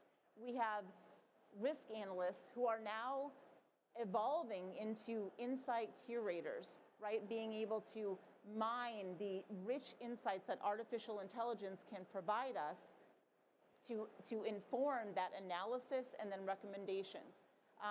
Security professionals who are actually now evolving into proactive risk managers who are staying ahead of the threat, monitoring their entire ecosystem for any threats that might emerge proactively, left of boom, so that we can get ahead of them and they can do the proper alerting and put in the proper mitigations before you have a crisis of the day, right? That's what how AI is helping evolve compliance professionals. Policy and ops leaders. I really think, I'm going to talk about this a little bit. I really think some of the most effective leaders and professionals today have incredible range, right? They can understand, for me, right? I grew up in the policy world. I understand how this town works. I can write legislation. I have written legislation, executive orders. I worked at OMB. I know the budget process. And I know the Pentagon. I know how to get things done. But I was not a technologist. I have evolved and learned that tradecraft, right? That skill. And that, honestly, is what makes me so effective at my job. So that range is critical. Our CEO, Brandon, who's going to be on South Stage in just a few minutes, has that range. He can code. He can go give a strategic talk at Davos, right? That range is really, really critical for leaders and professionals in today's workforce and going forward. Has anyone seen the Elon Musk Instagram like we're all going to be house cats? Has everybody seen that, right? That's kind of where AI is taking us. We're all going to be house cats. And he's like, not looking forward to being a house cat. Maybe one day. I think really where we're headed is, this collaborative reality between humans and machines. And that is incredibly powerful. It's going to allow us to make better decisions so much faster than we ever thought possible. And that's really kind of the next stage of AI, I believe. Again, better decisions faster. A couple examples I was going to give that I don't have time for, but I spent a lot of time in my past life standing up insider threat programs for the Department of Defense and cleared industry. And one of the biggest challenges is data, right? And whenever there was an insider threat, I worked Manning, Snowden, WikiLeaks, the Washington Navy Yard shooting, if you all remember that, 2013 timeframe. Whenever we would do a postmortem, an after action on an insider threat issue, we would always see there was something we missed, right? There was some precursor, some anomaly, some indicator that just somebody ignored, somebody didn't pick up on, and that really is a problem now that is so solvable with artificial intelligence, right? It can find those anomalies, it can detect them, but that doesn't mean we don't still need insider threat analysts or other risk managers focus on that problem. What it means is we can just allow those humans to focus on what to do about those problems, about those anomalies that the AI is so good at detecting and flagging for us. That is an incredibly complex consideration. You're dealing with people who are very unpredictable, very complex, and there is a very wide range of options, especially given certain authorities, for what you can do when you think you might have an insider threat issue in your workforce, right? So that's really where we want our humans focused, is what to do, how to mitigate those risks, what is the appropriate response. That's really the piece that I think will continue, right, to rely on and necessarily rely on humans. AI will not replace that anytime soon. Talked about that. I talked a little bit, it's really, I think, I talked a little bit up front about what we do at Exeger. Gartner just put out a Magic Quadrant, Supplier Risk Management Magic Quadrant, the first one. Exeger was top right market leader. Why is that? I believe for the last 6-7 years, what we have done uniquely is we have paired our technologists with tradecraft. We bring in those deep subject matter experts, right? Me, my background in counterintelligence, and we pair them with our technologists to make sure that our artificial intelligence is focused on solving the very mission-specific use cases and challenges that our clients are facing. It is not just AI for AI's sake, and anybody out here who's saying they do AI and they can't point to you to specific use cases and what problems they're solving with it, I would just be a little skeptical, right? Because the models have to be tuned and they have to be focused to be effective. That is what I think we have done for that really general space of supplier risk management better than anyone, and it's something that we're incredibly proud of. So we can cover a very wide range of supply chain risk, all kinds of things that are really heavily obfuscated and hard to see. We have tuned our models and our algorithms to focus and detect those things very rapidly, and again, go very, very deep into supply chains, all the way down to raw materials, decomposing parts, understanding dependence on a particular raw material for a particular part that ends up in the F-35, right? Just as an example. So you understand when China bans certain raw materials, what does that mean to the warfighter, to our weapon systems and platforms, very specifically, and when will that impact them and our ability to keep those weapon systems in the fight? So I could talk for days. I'm going to actually close. I know I went 20 minutes. I would love everybody, if you don't have anything to do or you don't want to listen to the next one, to head to the South Stage. It's going to be a fascinating talk at 3 o'clock. So I think we're actually might have started. I think I hear my boss right now talking. So South Stage, that guy in the blue suit can lead you over there. But thank you, everybody.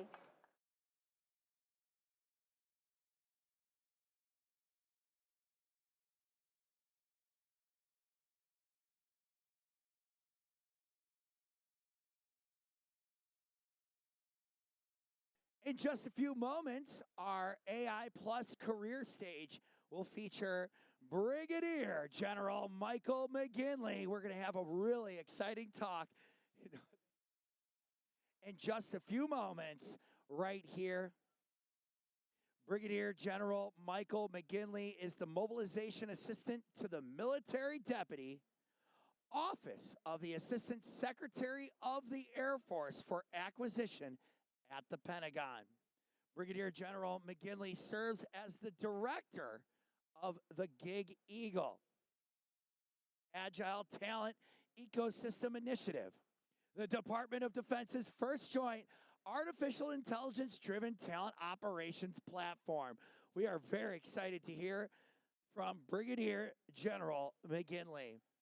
I think we went through it. I think we did it. All right, one more time. Give it up for Brigadier General Michael McGinley. I love it. You're hired. You're hired. All right, looks like we got a sound check that's working. Let me know we're ready to go. Yeah, just put it in play mode, please.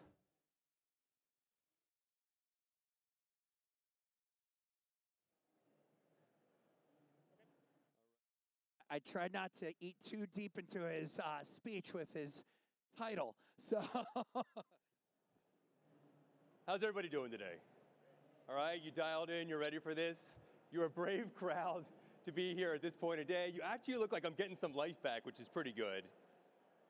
We're going to talk to you today about something I'm incredibly passionate about for those of you who know me or have seen this before, but it's a completely new way to think about identifying and engaging talent. And it's a very different approach than what you probably have seen before from the Department of Defense. We call it the Agile Talent Ecosystem. and it's powered by a platform called Gig Eagle, and it's all about winning with American talent. So we'll get into this, and then if you actually, this is a small crowd, so we can have some questions and answers if you'd like. All right, so we start off with this. Now, I don't know what kind of a cook you are, but this is kind of representative for me in my kitchen. Perhaps too many eggs in the air at the same time, perhaps a lot of nonsense. Who knows where this goes, all right? But the point of this is if you want omelets, sometimes you got to break a few eggs. And so what we're doing here is radically changing the way the Department of Defense pursues and engages talent. We all, and you probably heard us talk about a 6th-generation fighter, and yet we're bogged down often with what we call a 2nd-generation talent system. So we're looking to change that. So you got the nice intro. Mike McGinley, I'm the director of the Gig Eagle Agile Talent Ecosystem. And we're going to talk about in detail today what exactly we're doing. All right. So I've been doing this for over 7 years now. It's crazy. And why I have this Uber trip up here is because I used to be the director of the Boston office of the Defense Innovation Unit. Shout out to DIU and my friends there. And I realized one day, wow, we're really suffering as a department, our ability to identify and hire talent quickly. It just couldn't happen. So I'm sitting there in Kendall Square, and all these incredible new opportunities would come in. We would look to hire people, and I just couldn't get people hired in time. And it became a real problem. So you had an operational mission. I knew what the requirement was. I knew what needed to get done, but I couldn't get the talent fast enough. And I'm sitting there in Kendall Square in Cambridge. I have Harvard, I have MIT, I have Tufts. Every 100 colleges and universities are right there, and I still couldn't do it fast enough. So one of my favorite sayings is speed kills, and it goes both ways. If you're too slow, you're dead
in the water. Fine. So one day I came out, walked out of my office, and picked up my phone, and as many of you do, I called for an Uber. Okay, fine. The Uber shows up maybe 3 minutes later, and I get in and I take a ride across town. And as I'm sitting there, it absolutely hit me. Wait a second. This is a solved problem. Industry, this is in 2018. Industry has an algorithm that matches my demand signal with the supply of talent. Why don't we have the same for the Department of Defense? And so that launched an effort to do this. And if you think about it, in 2018, it was pre-COVID. When I would talk to people about this, they'd say, wait a second, you think, Mike, that you're gonna have a meeting where you're not even in the same room as somebody else? That'll never happen, right? I don't believe teleworking is a thing. You can't access talent unless they're in the room with you. Think about how far we've come.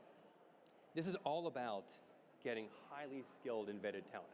So the other problem was, how do we get after this in a way that allows us to get rich data about the talent in front of us? So, thus was born what we call Gig Eagle. And Gig Eagle is the Department of Defense's first joint AI-fueled talent intelligence platform. I want you to think of it as a mashup of Uber and LinkedIn for national defense. We'll get into that a little bit, but what do I mean by that? Okay, well, how many of you, raise your hand if you have a LinkedIn profile? Does anybody know? Almost everybody, I think everybody here. Okay, so you know what LinkedIn is. It's a skills-based talent inventory. So I can go on in LinkedIn and I can see who you are based on what you've done. And you've loaded skills, you've loaded your colleges, your awards, whatever that happens to be. So I know something about you. Well, isn't it also interesting that everybody here has a LinkedIn profile? Nobody made you do that. Why would you do that? Why would you put that information, that personal information there in the public sphere? So you start thinking there's a psychology to this. So you're incentivized to do so. And you're incentivized because you think, if I do this, maybe there will be a reward for me. There's a carrot at the end of this. Maybe I can get a good job. Maybe I can get to speak on a stage someday, right? But you do it. And then when you think about Uber, what makes Uber or Lyft work? It's that it's an efficient, easy to use market that matches supply and demand. So what would happen if you could fuse the two? A rich skills-based inventory and then an efficient marketplace that allows you to access that talent when you needed it. So that's what we were coming after. And we talked about this, and this slide is actually a year and a half old now. We talk about this golden age of collaboration. I mean this. We're on the doorstep of something truly remarkable in our ability to identify and engage talent. The best way to think about what we're doing is through user journeys. And there are three that I'd want to call to your attention today. At the high level, we think about the headquarters and the headquarters function. At the second level, it's the organization that's requesting talent, that needs talent. And then at the bottom level, or the third level, would be the individual's perspective. So we're thinking here is, how does someone in the Department of Defense solve a national security problem? That's what we're trying to solve. So at the headquarters level, what if I could offer with unbelievable depth, a set of analytics that lets headquarters function know who they have on their team? And what's awesome here is that it can scale, not just a specific unit, but you can take it out to an organization or to even a service. So now, if I'm thinking, and I'm a member in a headquarters function in the Pentagon, I need to understand how many acquisition officers I have, how many pilots, how many people are experts in understanding what happens when lightning strikes a fuel truck. That's the level of precision that we can have. What it also lets us do is to say, okay, can I understand which organizations are calling for talent and which organizations are providing that talent? And so what that allows you to do, think from a headquarters level, is global force management. I understand supply and demand at a macro level in a way I never could before. And the way I'm able to do that is because people have created profiles like all of you have, and they have very quickly uploaded their information in a way that's now accessible to everyone above, right? So the concept is easy. They can log on. Right now, they would use their military common access card. It takes about 30 seconds to create a profile. Then they can download their resume or their CV. They can even download their PDF LinkedIn profile, and we hoover it right in, and the system takes care of the rest. And then you can start to generate this level of detail. That's at the headquarters level. That's incredibly powerful, and that's not something that we have right now. The other thing that's worth mentioning is I'm wearing an Air Force uniform. It's the best uniform, but this is joint, meaning this is designed to take and identify talent from across the entire Department of Defense. And that matters because everything that we do today in defense is cross-domain. I need to understand the capabilities and the people in the Army or the Navy in a way that I otherwise can't. So what we're doing here at the headquarters level right now is breaking down barriers that have existed since the creation of the Department of Defense. That's what's so remarkable here. Okay, This is the headquarters level. The second level is when we think about the organization requesting the talent. Think of it, if you're a program manager or you're running a unit, you have a problem you're trying to solve. We all do. So the concept here is something we call beyond team collaboration. And that just means, look, instead of just relying on the people I have who work for me as full-time employees, I can go find Linda, right? I can bring her talents in even though she's outside of my organization. Now, how do I do that? The way the platform is currently set up, and this is an actual screenshot, you can see this is something we call a community. You can set up a community and put in all of the parameters that are important for you to get the job done. In fact, we did this when, remember Hurricane Milton, when it was coming and it looked like it was just gonna crush Florida? Thankfully, it did not.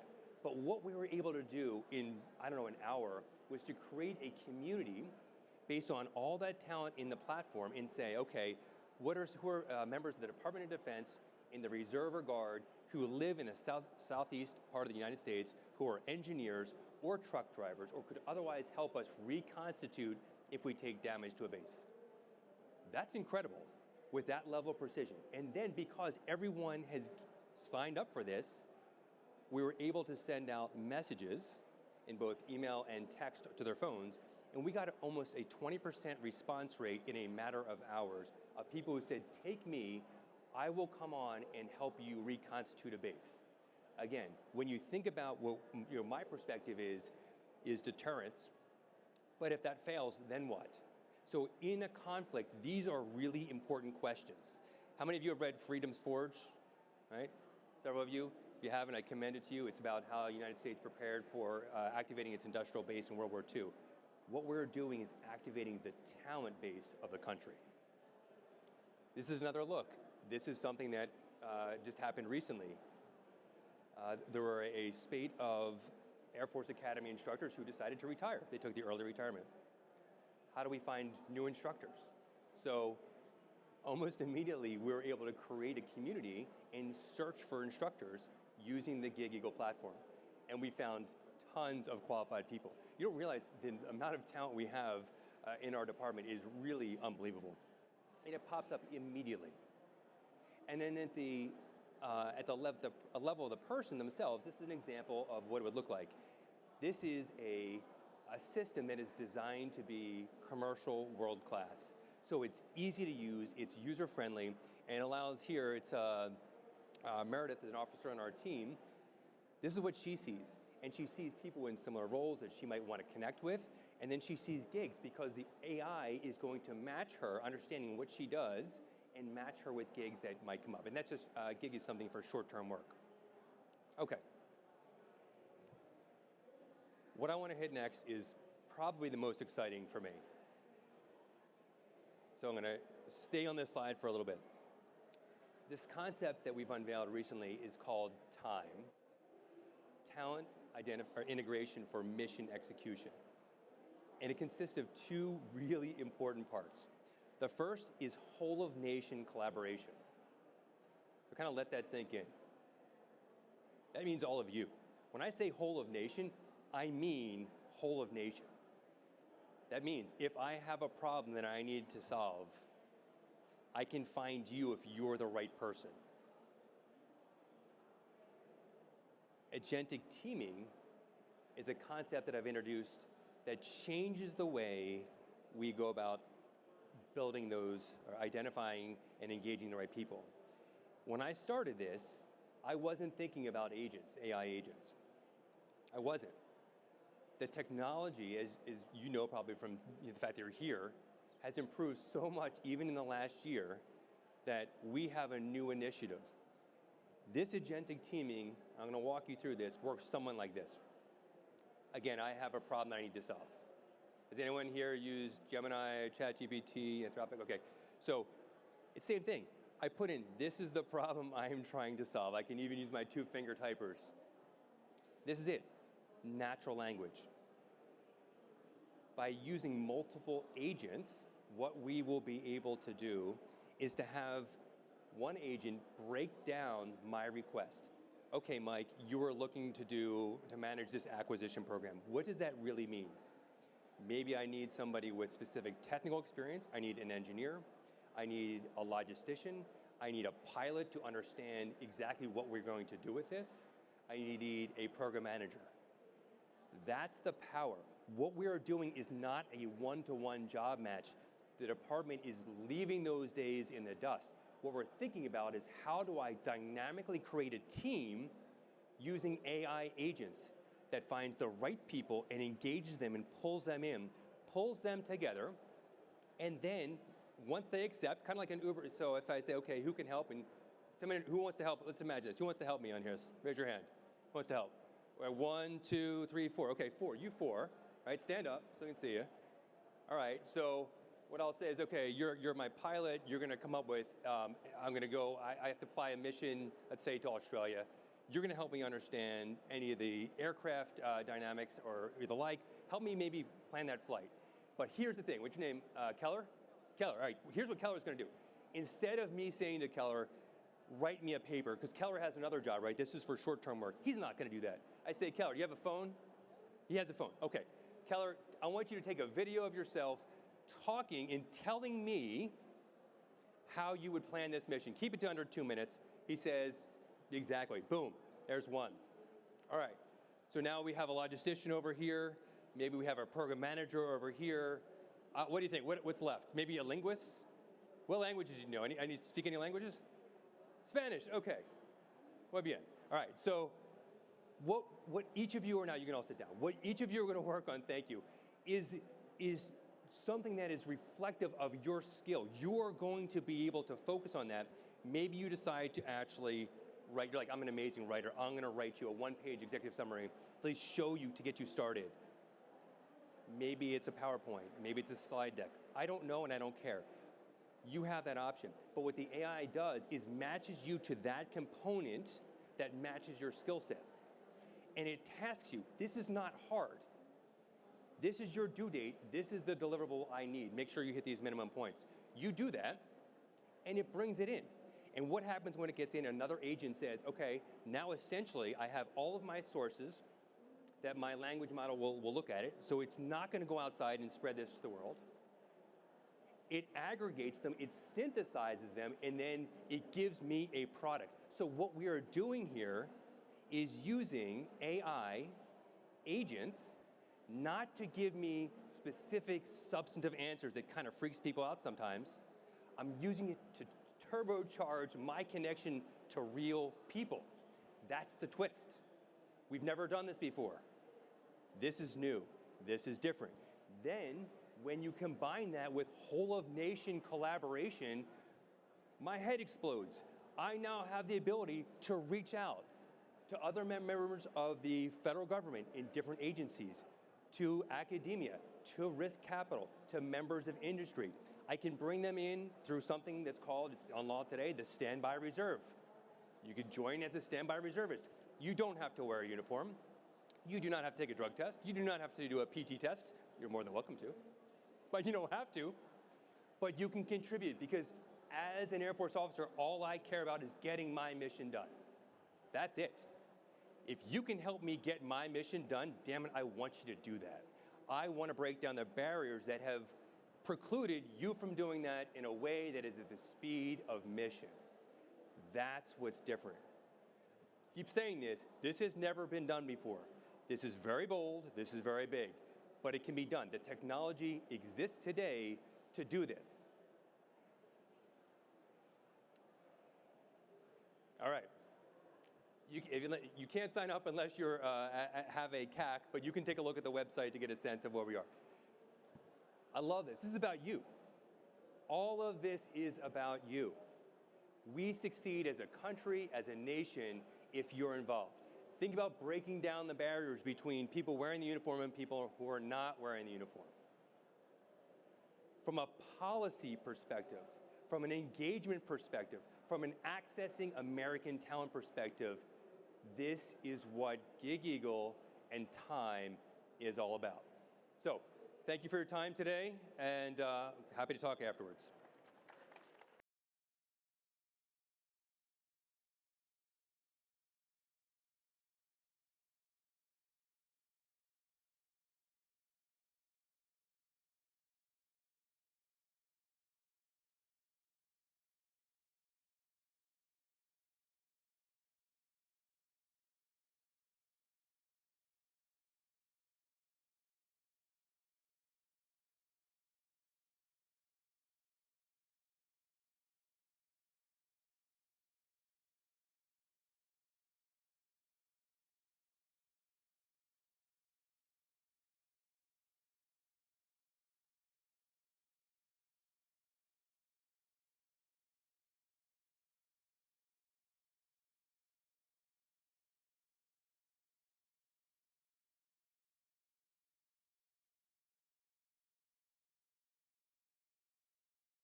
All right, we are excited for our next speaker right here at the AI Plus Career stage. Let's get ready for UC Irvine's Vice Chancellor for Information Technology and Data and Chief Digital Officer. Ladies and gentlemen, please welcome Tom Andriola. Thank you, MC. Ask me, does that man need a drink of water? He's been doing this all week. It's naturally raspy. All right, all right, all right. Hey, well, nice to be here. Thank you so much for the opportunity to be here. I'm going to do a little story time.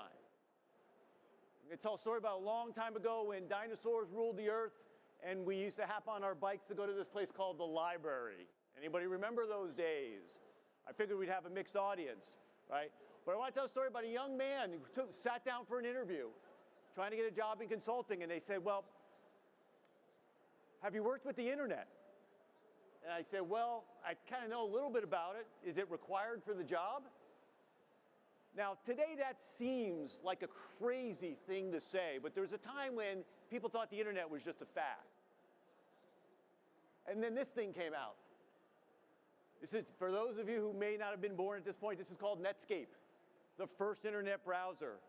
It gave the internet a face and something that we could attach ourselves to. And while this isn't very compelling, a few iterations later, it looks like something that maybe you might recognize today, the concepts of a portal. And the young man who ended up getting the job, even though he didn't know much about the internet, a year later was asked to be, imagine this, an internet consultant running around the country, talking to corporations saying, you need to pay attention to this new thing. And they said, young man, I told you I'd give you 5 minutes in my office. Why do I need to build one of these things? What did you call it? A website? Why would I want to put my paper catalog on this thing you call a website? Customers will always come into my store. Not a crazy idea, just something different that people didn't quite understand. But the early adopters, they started to take advantage of it. And there was this little company in Seattle that started selling books online. You may know it. It's called Amazon. And a year later, when I went back to see that customer, they said, of course, you could sell a book online. But what? You're going to sell groceries online? Instagram. Shoes online? Zappos. An automobile? Carvana, right? So what was originally impossible became not just possible, but for some of these things today, normal. So there are a few things I learned along the way, because my career has been at the intersection of how technology comes into our world and how it starts to reshape the way we think about things and do things.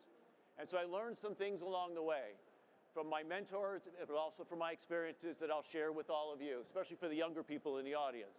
One of my mentors said, Tom, the future is already here. It's just unevenly distributed.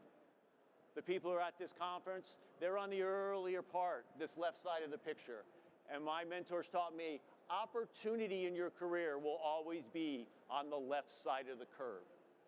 Some people will choose to be on the right. That's okay. The world comes for them eventually. I don't know of anyone not using Google today.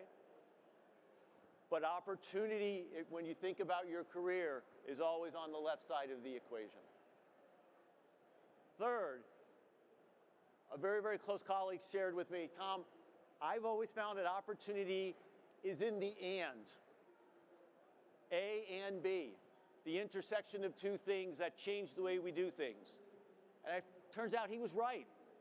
For me, it's been technology and. It was technology and supply chain, and then technology and medical devices, and then technology and healthcare delivery, and then education. There was always opportunity at the intersection.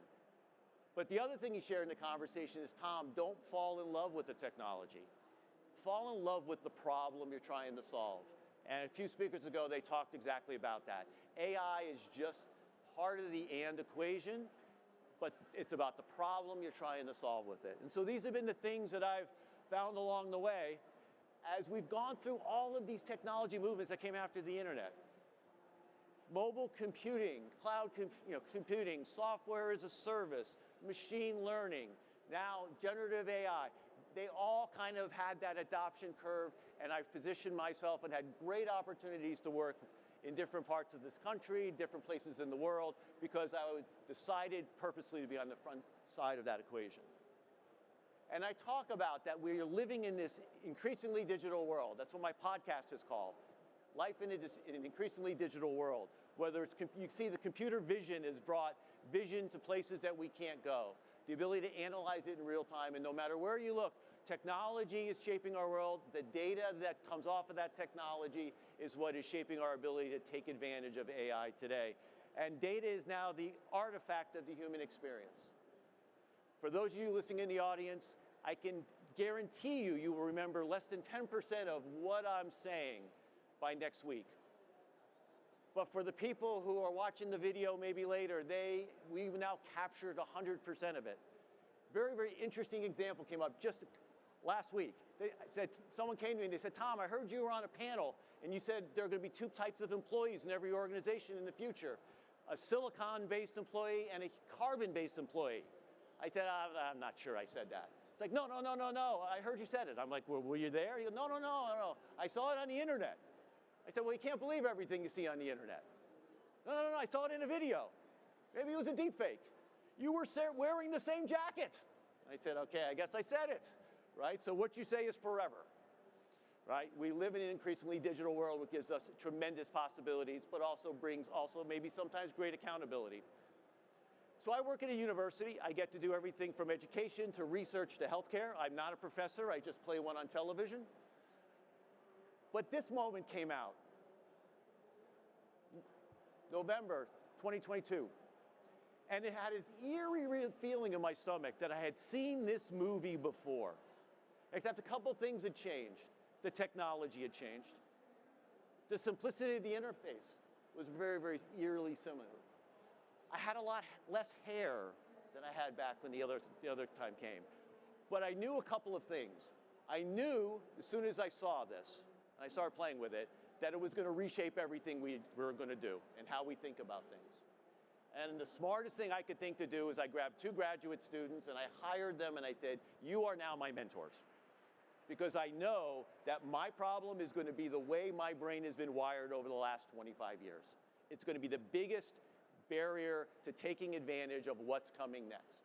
See, because now I was that executive sitting there going, and so why do I need to use this? It looks just like a Google search. Isn't that what you're saying? You're just summarizing a Google search, so I have to do 10 links? And they explained to me it's so much more than that. And then we watched how fast it was changing.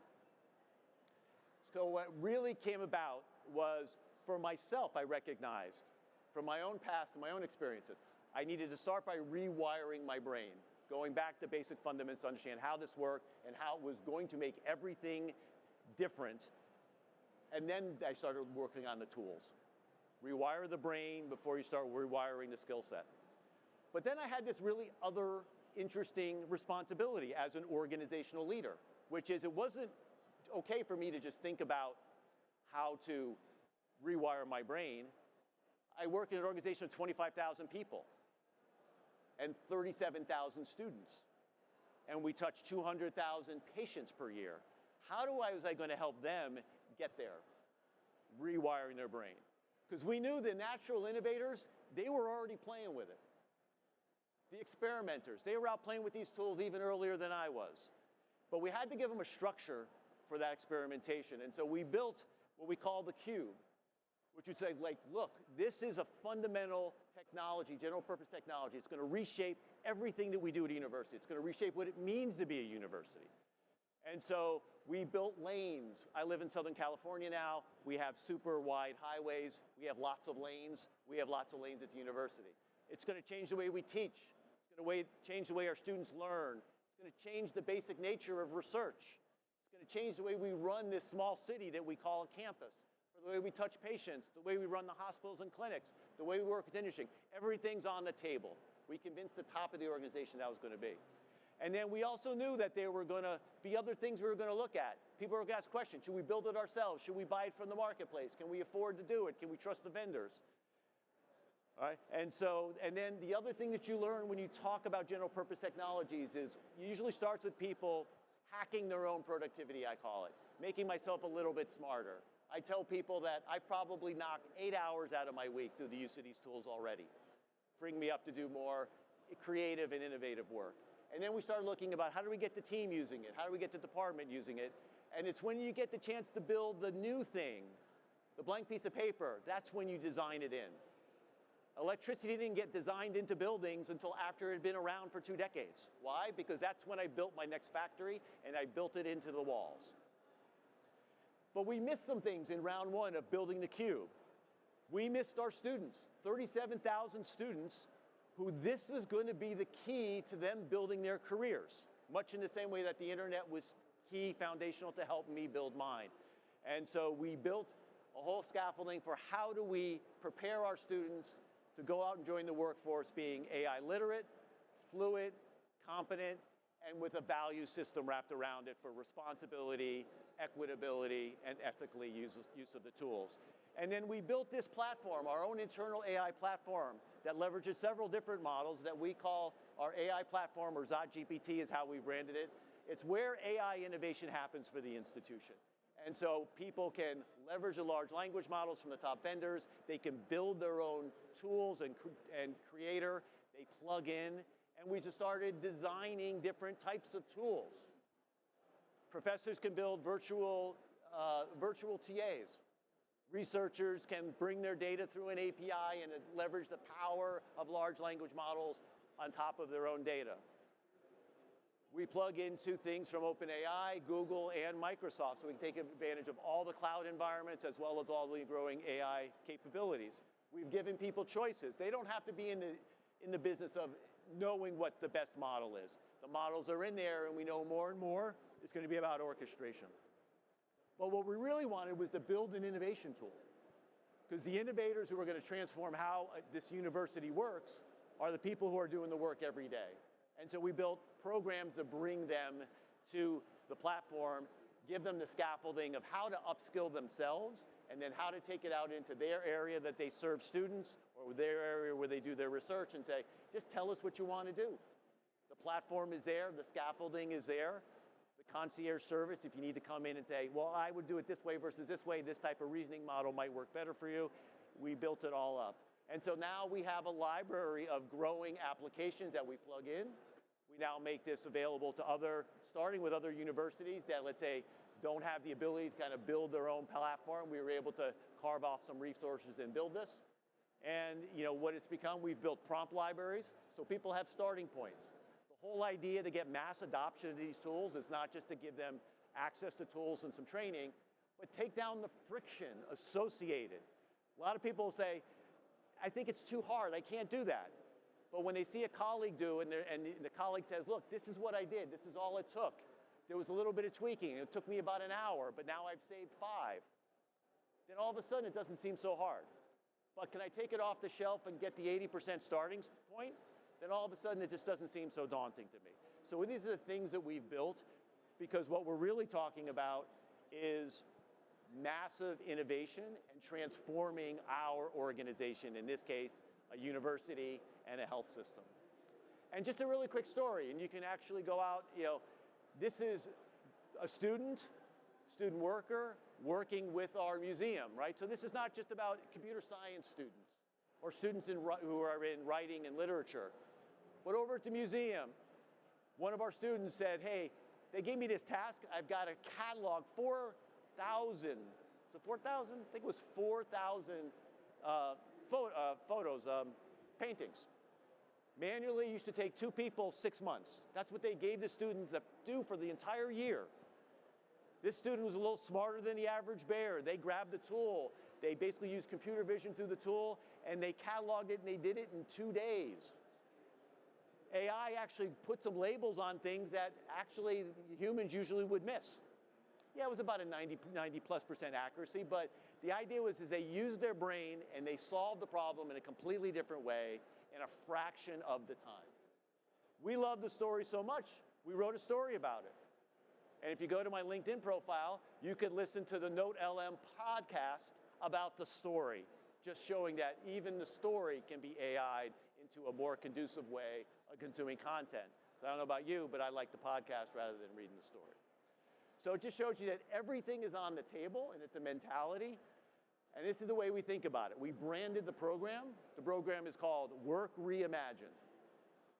We have to think about solving problems with these new, very powerful tools and rethinking everything. Rewiring our brains, retooling, rethinking the work.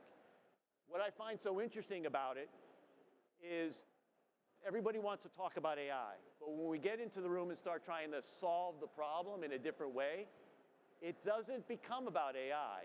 It becomes around maybe we've got to lay out the process differently. Maybe we have to change responsibilities of who does what now that we can get AI to do 30% of the tasks associated with the work. We start redesigning processes. We start asking ourselves of, should these two units be one organization? How do we upskill the organization so that someone needs to watch and make sure that there's no model drift? Who's going to do that once we deploy the bots and the algorithms? So it is not always, and it usually is not a conversation about AI. It's a conversation about organizational transformation, and it's a journey.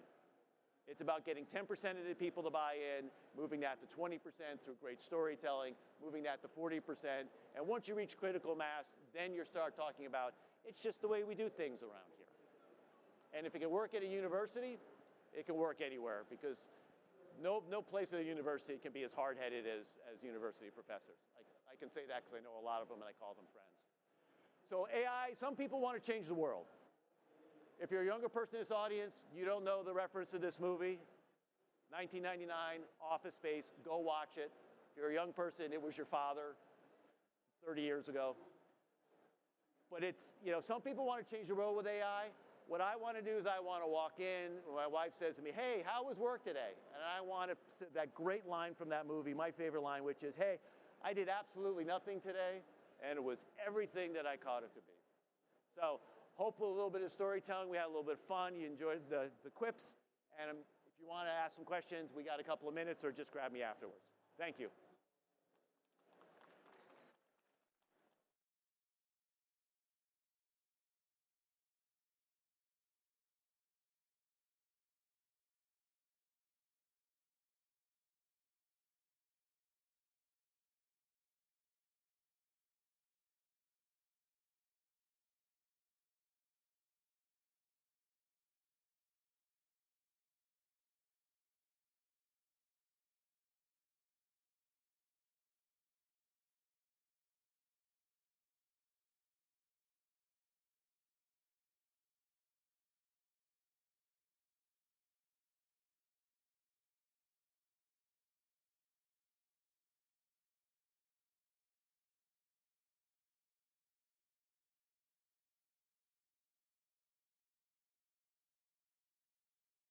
So get ready in just a few moments.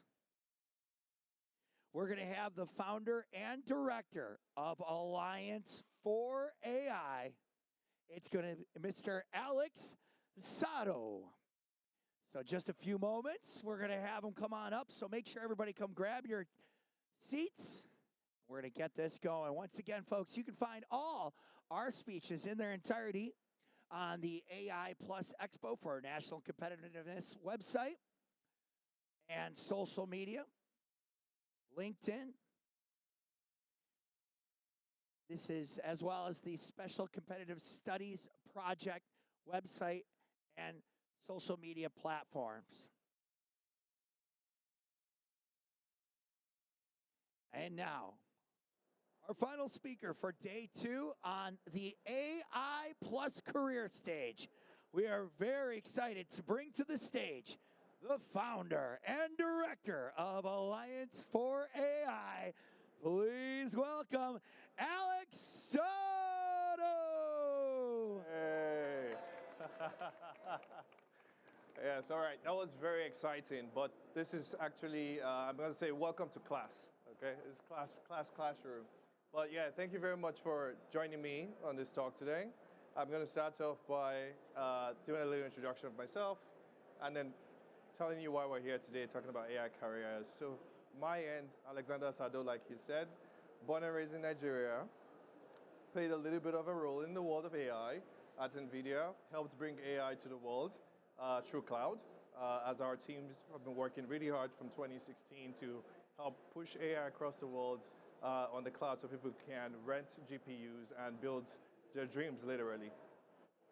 From 2020, did leave NVIDIA and start working on a program called Ahura AI. That was about helping equip the workforce on how to prepare for the world of AI, which is something that has been talked about on this stage over the last day or two. And then finally, was working on Alliance for AI, which is Alliance for Africa's Intelligence, to help prepare the workforce in Africa and the AI ecosystem over there so that Africa is not left behind. Now, in this world of AI, AI can be very, very exciting. Just last year, I was on, 12 months ago, I was on a stage across the room, the center stage, and I asked the audience to pull out their phones and go to gamma.app and type in the websites of their dreams and just see it come to life, right? Before that point, you would procrastinate for 3 to 6 months trying to figure out the content for your website or figure out who you're going to hire to pull it together. But with Gamma, you just type it in and you have that website ready to go. In fact, this presentation was made with Gamma, for those who know Gamma in the room. Who knows Gamma? I think a couple of people here should know Gamma. I'm surprised if you don't. Okay, you use Gamma, that's great. Today, I would, if I was still in the mood of telling you to pull out your phones, but you all have it here, I would ask you to pull out your phone and type in Replit, R-E-P-L-I-T, and type in the application of your dreams. It's really crazy what happens when you do that. Before Replit and several other applications that do similar things, you would have to get 3 engineers and pay them, call it $200,000 for 3 months to build an application of quite some considerable complexity. But now, just yesterday, I paid $200 on Replit.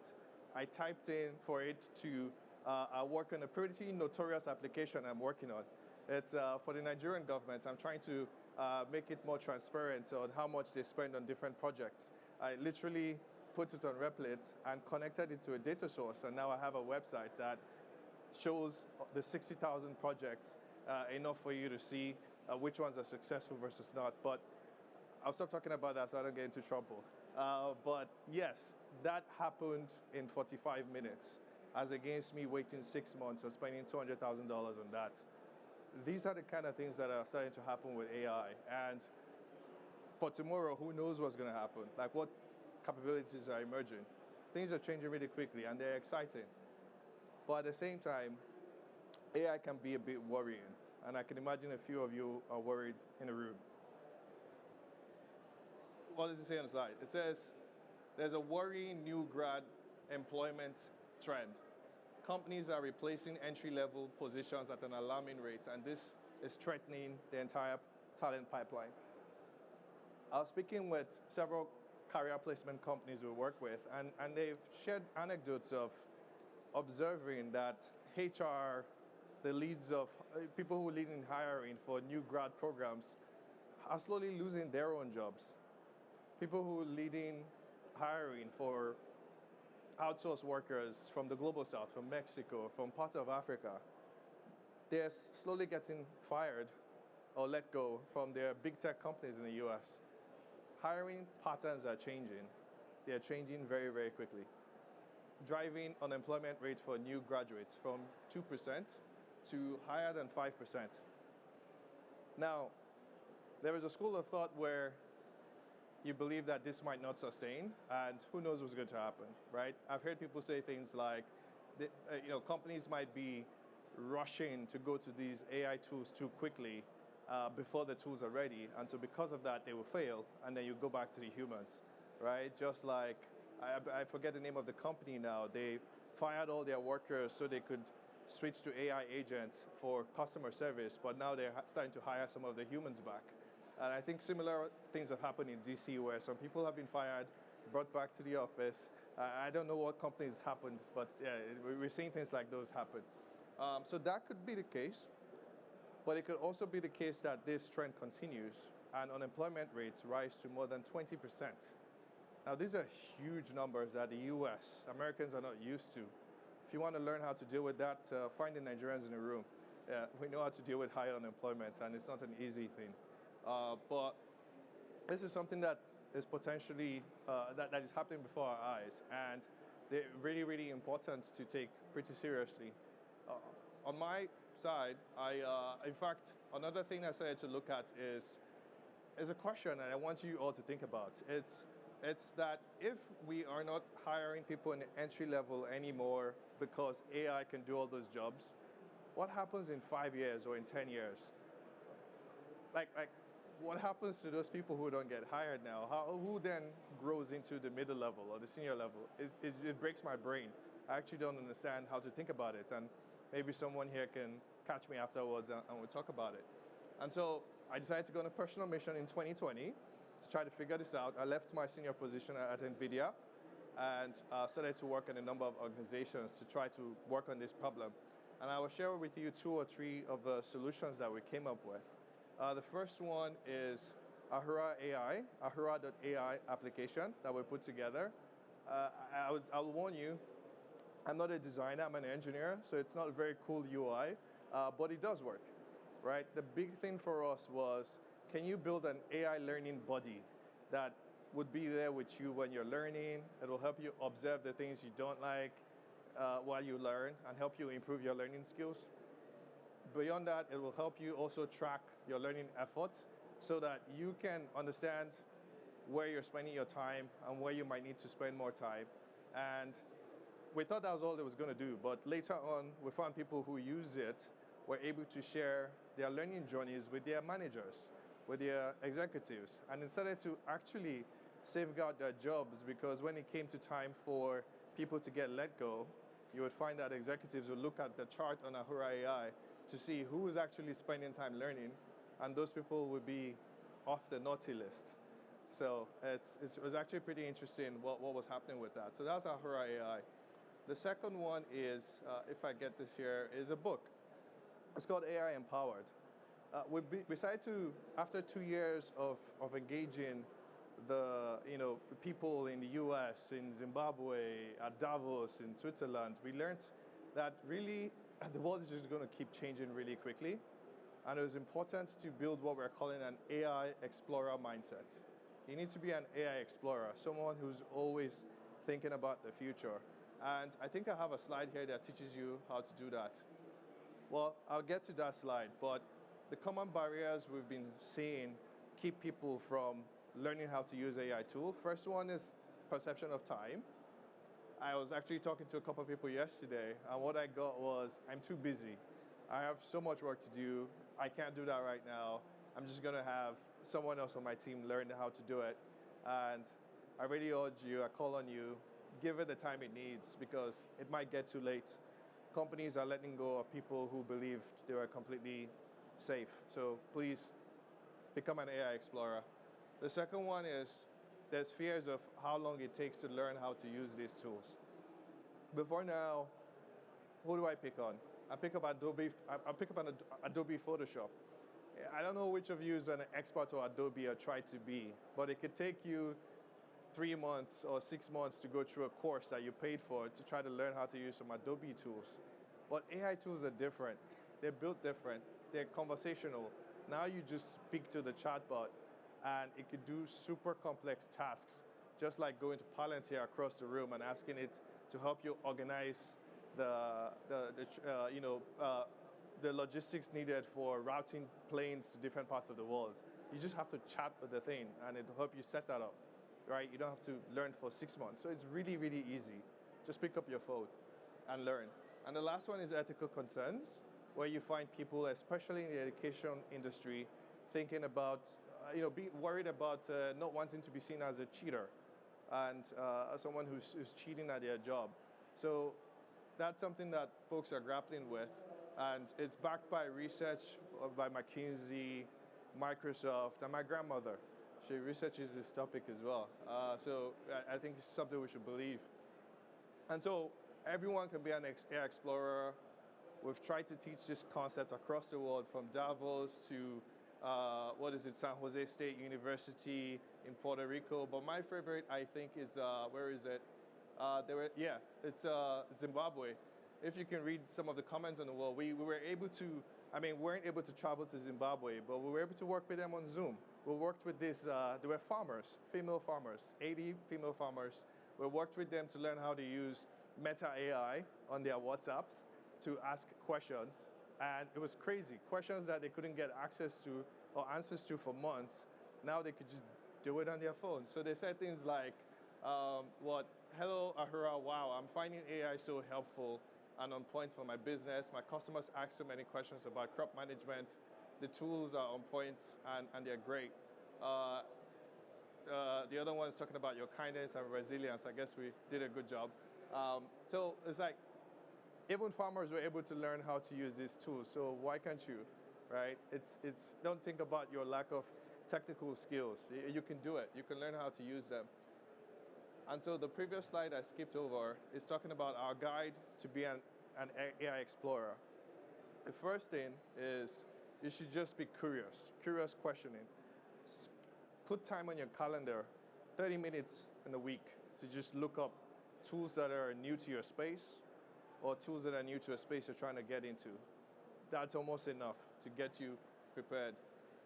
Pick up the playful exploration, I say, of kids. Like, there's lack of fear of making mistakes, and they just go in and test. Definitely don't use sensitive data from your workplace when you're testing, but pick that up. It's pretty useful. Community sharing is big. Finding communities where people share about what they're doing, so you don't have to do all the testing yourself. You learn from other people as well. And then finally, analyzing things, iterating and growing from there. Because what you will find is many of the tools have mistakes, they have errors, but that doesn't mean you should stop using them. You should come back every month or every other month to see how they've improved, or even suggest and make suggestions to help them out, as against just shut down because you found something that didn't work. That's what we found is really good. And so as I come close to the end here, I have homework for you, right? I said I was going to treat this like school. And so this is basically summarizing most of the things I've said today, where the first one is, it's quite important to track your journey as you traverse the world of AI exploration. Use tools like Ahura AI to track what you're learning day to day, week to week, and be able to share that with your team, share that with your manager, with your boss, and use that to safeguard your job. The second is about strengthening your AI Explorer muscles. Go get the AI Empowered book. It's free on Amazon. It's free on Kindle. So just pick it up. If you want a paper copy, then you get to pay a little bit of money, but it's a pretty useful book. And we got to see it aligns with even new frameworks that have been published on how to grow the adoption of AI across the workforce from the likes of UNESCO and others. And then finally is a new community. It's a new Alliance for AI community where we want people to go connect, share, teach others, and share what they've learned. Like if there's new tools you've found out, share about it and see what other people think about. And hopefully we can grow together and we can begin to shape our own futures and not be driven by, what does it say, the HR letter. We should be the ones who shape our career's future, and I hope we grow together from there. So that's the talk. Thank you very much, and I hope you keep growing as an AI explorer.